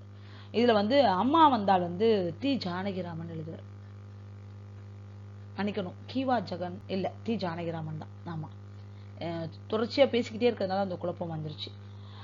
அவரு அம்மா வந்தால் புதினத்தை தவிர அவரோட மற்ற இதெல்லாம் வந்து மரப்பசு, நம்ம மோகமுள், தி ஜானகிராமன் இதெல்லாம் வந்து தொடரா வந்திருக்கு ஆனந்த விகடன்ல. அம்மா வந்தால் தவிரன்னு சொல்றாங்க. இப்ப அம்மா வந்தால் ஆனந்த விகடன்ல வரலன்னா வேற எந்த இதில் வந்திருக்குன்னா எங்கேயுமே குறிப்புகள் இல்லை. ஆனா கணையாளில வந்து தி ஜானகிராமன் ஆசிரியரா வேலை பார்த்திருக்காரு, அப்படிதான் குறிப்பு இருக்கே ஒழிய இப்ப கணையாளிக்கும் தீஜாவுக்கும் தொடர்பு என்னன்னா ஆசிரியரா தான் இருக்காரு. அவர் கதை தொடரா வந்ததுனால வந்த மாதிரி கணையாளில குறிப்புகள் இல்லை. ஆனந்த விகடன்ல அவர் கதை வந்திருக்கு, ஆனா அம்மா வந்தால தவிர மற்ற கதைகள் வந்திருக்குங்கிறாங்க. அப்ப இந்த வினாவுக்கு இதுதான் பதில் அப்படின்னா சரியா தெரியலங்கிறது தான் உண்மை. அடுத்து கொட்டி சேதம் கூத்து சிலப்பதிகாரத்தில் எக்காண்டத்தில் கூறப்பட்டது. இங்கேயும் பாருங்களேன், கூத்து, நடனம், நாடகம், அரங்கேற்றம் அப்படின்னா நம்ம எல்லாரும் புகார் காண்டத்துக்கு போயிடுவோம். நிறைய பேர் புகார் காண்டம் தான் போட்டிருக்காங்க. ஆனா தவறு. புகார் காண்டத்துல மாதவி ஆடின இடத்துல கொட்டி தான் இருக்கே ஒழிய கொட்டி சேதம் இல்லை. கூத்து இருக்கு, ஐராணி இருக்கு, கடையம் இருக்கு, கொட்டி சேதம் இல்லை. கொட்டி சேதம் அப்படிங்கிறது வஞ்சு காண்டத்துல சேரன் செங்குட்டுவனும் அவன் மனைவியும் அமர்ந்து இந்த குட்டி சேதம்ங்கிறத பார்த்ததாகவும் சில இதுல வந்து அவங்க ஆடுனதாகவும் குறிப்புகள் இருக்கு. அப்ப இது வஞ்சு காண்டம். சேரன் செங்குட்டுவன் தான் இதுல வரான். குட்டி சேதத்துல சிவபெருமான் ஆடிய நடனம், சிவபெருமான் பார்வதியோடு இணைந்து ஆடிய நடனம். இங்க வந்து சேரன் செங்குட்டுவன சிவனாகவும் அவன் மனைவி பார்வதியாகவும் உருவகப்படுத்துறாங்க. அப்ப வஞ்சு காண்டம்ங்கிறது தான் சரி. இதுக்கு வந்து ஆதாரம் தேடியாச்சு, சிலப்பதிகாரத்தை முழுக்க படிச்சு தான் நான் சொல்றேன். வானொலியில் நடிப்பதற்கென்று எழுதப்பட்ட 10 நாடகத்தின் தொகுப்பு தெல்லாற்று நந்தி. ஆய்வுகள் படித்து தேடி கண்டுபிடிக்கப்பட்ட விடை குறிப்பு தான் இது. அடுத்து பாரெல்லாம் நமது நாட்டின் பெரும்புகழ் பரப்பி மக்கள் போரெல்லாம் ஒடுங்க வேண்டும் என்றவர் நாமக்கல் கவிஞர் அப்படின்னு சொல்லி சொல்றாங்க. எனக்கு இதுல கொஞ்சம் சந்தேகம் இருக்கு, எனக்கு துல்லியமா தெரியல, தெரிஞ்சவங்க சொல்லுங்க. காணிக்காரன் பழங்குடி சமுதாயத்தில் பிலாத்தி என்பவர் யார் அப்படிங்கிறப்போ கோவில் பூசாரி. கோவில் பூசாரின்றதை விட பேய் பிசாசுகளை ஓட்டுபவரை பிலாத்தின்னு அந்த சமூகத்துல சொல்றாங்க. பூசாரி என்பதுதான் சரி. விடுகதையின் வடிவங்களில் ஒன்று அப்படிங்கிறப்போ அங்கதம் அப்படிங்கறத சொல்றாங்க. இங்க அங்கதம் சொல்றதுனா அங்கதத்துக்கு இணையானது விகடப், விகடப்பாங்கிறது சரி. பொம்மக்கா திம்மக்கா கதாபாத்திரங்கள் இடம்பெறும் கதைப்பாடலாம் முத்துப்பட்டன் கதை. ஆனா இந்த பொம்மி அப்படின்னா நமக்கு மதுரை வீரன் ஞாபகம் வந்திருப்பார். மதுரை வீரன் பொம்மி, அங்க குழப்பம் ஏற்படலாம் இந்த கேள்வியில. மதுரை வீரன் இல்லைன்னு நம்ம எல்லாரும் முத்துப்பட்டன் வந்து போட்டிருக்கலாம். ஆனா இங்க மதுரை வீரன் வரப்போ ஒருவேளை இருக்கலாம்னு ஒரு சந்தேகம் ஏற்படுறதுக்கு இது ஒரு வழியா வந்துச்சு. ஆனா முத்துப்பட்டன் கதைங்கிறது தேடியாச்சு, நூல்களிலே கிடைச்சாச்சு. அடுத்து டாக்டர் துளசி ராமசாமி குறிப்பிடும் நாட்டுப்புற தெய்வங்களின் வகைப்பாடுகள் எத்தனை? இது ரொம்ப முக்கியமான வினா. இதை வந்து நம்ம இதுக்கான பதிலை வந்து நம்ம வினயத்துல தேடுறப்போ என்ன சொல்றாங்கன்னா 5 வகை அப்படின்னு இணையத்துல வந்து கொடுத்துருந்தாங்க. அதாவது இன தெய்வம், குல தெய்வம், சாதி தெய்வம் அப்படின்னு சொல்லி ஒரு 5 வகையில தெய்வத்தை பகுக்கிறாருன்னு இணையத்துல டாக்டர் துளசி ராமசாமி நாட்டுப்புற தெய்வங்கள்னு கொடுத்தாலே முதல் பக்கத்துல எப்படி ரொம்ப தெளிவா வகைப்படுத்தி கொடுத்துருக்காங்க. அவர் இன்னொருத்தரும் சொல்லியிருக்காரு, அவரும் 5 தான் சொல்லியிருக்காரு. ஆனா நமக்கு பார்வை நூல் கொடுத்தாங்கன்னா நாட்டுப்புறவியல் சக்திவேலோட அவரோட அந்த நாட்டுப்புற இயல்ல வந்து துளசி ராமசாமி நாட்டுப்புற தெய்வங்கள் 6ன்னு வகைப்படுத்துறாரு நூல்ல இருக்கு. நம்ம சான்றா பார்வை நூலை தான் எடுத்துக்கணும். அதனால இதற்கான விடை 6 என்பதுதான். இந்த பெரும்பாலானவர்கள் விடை குறிப்பு போறவங்க 5 கொடுத்துக்கிட்டு இருக்காங்க. அவங்க வந்து இணையத்துல இருந்து எடுத்திருக்கலாம். சக்திவேலோட நாட்டுப்புற இவியல் ஆய்வு நூல்ல வந்து இந்த தெய்வங்களோட வகைகள் எண்ணிக்கை 6ன்னு துளசி ராமசாமி கூட சொன்னதா நூல் குறிப்பே இருக்கு. பார்வை நூல்ல தான் நம்ம எடுத்துக்கணும். அப்ப 6 என்பதுதான் சரி. அடுத்த புதுக்கவிதையில் நெடுங்கவிதை வடிவில் வெளிவந்த படைப்புங்கிறப்போ நரகம், சி மணியோட நரகம் வந்து நெடுங்கவிதையா வந்துச்சு அப்படிங்கிறதையும் சொல்றாங்க. அடுத்து நடசாரி, ஓலைப்பட்டையும் எந்த விளையாட்டின் தோற்ற வகை? என்னப்போ சிலம்பாட்டம், தெளிவா தெரியும். அடுத்து இருக்கும் வரை எல்லாம் கிடைக்கும் வரை அன்பு வனத்திலே அன்பு கிளைதனிலே சிட்டுக்குருவிகள் போல் சேர்ந்து மக்கள் திருவோம் என கூறும் கவிஞர். இந்த வினாவுக்கு வந்து விடை வந்து எனக்கு முழுசா ஐடியாவே இல்லை. திரைத்துறையில் பட்டுக்கோட்டை கல்யாண சுந்தரம் எப்படத்தின் மூலம் திரைப்படத்தில் அறிமுகமானால் நமது காணொலியே கொடுத்திருந்தோம், படித்த பெண் அப்படிங்கிறதுல. அடுத்து சுகத்தினை நாடி வேண்டி தொழுதேன் எப்போதும் அகத்தினிலே துன்புற்று அழுதேன் என்று பாடிய கவிஞர். விடுதலை வெண்பாவில் பாரதி பாடுறான். பாரதியாரோட விடுதலை வெண்பால வந்து இந்த வரிகள் இருக்கு. மொத்தம் வந்து 150 வினாக்கள்ல முடிஞ்ச வரைக்கும் ஒரு 135 வினாக்களுக்கான விடைகளை வந்து எந்த நூல், எங்கேருந்து எடுத்தேன், எத்தனாவது வரிகள் அப்படிங்கிற வரைக்கும் என்னால் முடிஞ்ச வரைக்கும் நான் துல்லியமாக இங்கே உங்களுக்காக கொடுத்துருக்கேன். இந்த மீதம் இருக்கக்கூடிய விடைகள் தெரியாததை நான் தெரியல அப்படின்னு குறிப்பிட்டிருக்கேன். அதற்கான விடைகள் தெரிஞ்சிருந்துச்சுன்னா ஆசிரியர் தோழமைகள் வந்து நம்ம கமெண்ட் பாக்ஸில் சொல்கிற மாதிரி சொல்லணும் அப்படின்னு சொல்லி நான் கேட்குறேன் அன்புடன். கூடிய சீக்கிரம் அரசாவோட விடை குறிப்பு வந்துடும். வந்த உடனே நமக்கான வாய்ப்பு எந்த அளவுக்கு இருக்கு அப்படிங்கிறத நம்ம தெரிஞ்சுக்கலாம். வாய்ப்பு கிடைச்சா அது குறித்தும் பின்னர் நம்ம விவாதிக்கலாம். அடுத்து நமது தமிழாசிரியர் சேனல் வந்து PGTRB தேர்வுகளுக்கான பாடப்பகுதிகளை நோக்கியும் எதிர்வரும் TNPSC குரூப்ல இருக்கக்கூடிய தமிழ் பாடநூல்கள் தமிழை முடிச்சுட்டா மற்ற பாடங்களை நோக்கியும் நமது பயணம் தொடர இருக்குது. இதுநாள் வரை ஆதரவளித்து வந்த ஆசிரியர் தோழமைகள் அனைவரும் இனிவரும் காலங்களிலையும் எனக்கான ஆதரவை வழங்குவீர்கள் அப்படிங்கிற நம்பிக்கையோட இந்த காணொலியை நான் நிறைவு செஞ்சுக்கிறேன். நன்றி, வணக்கம்.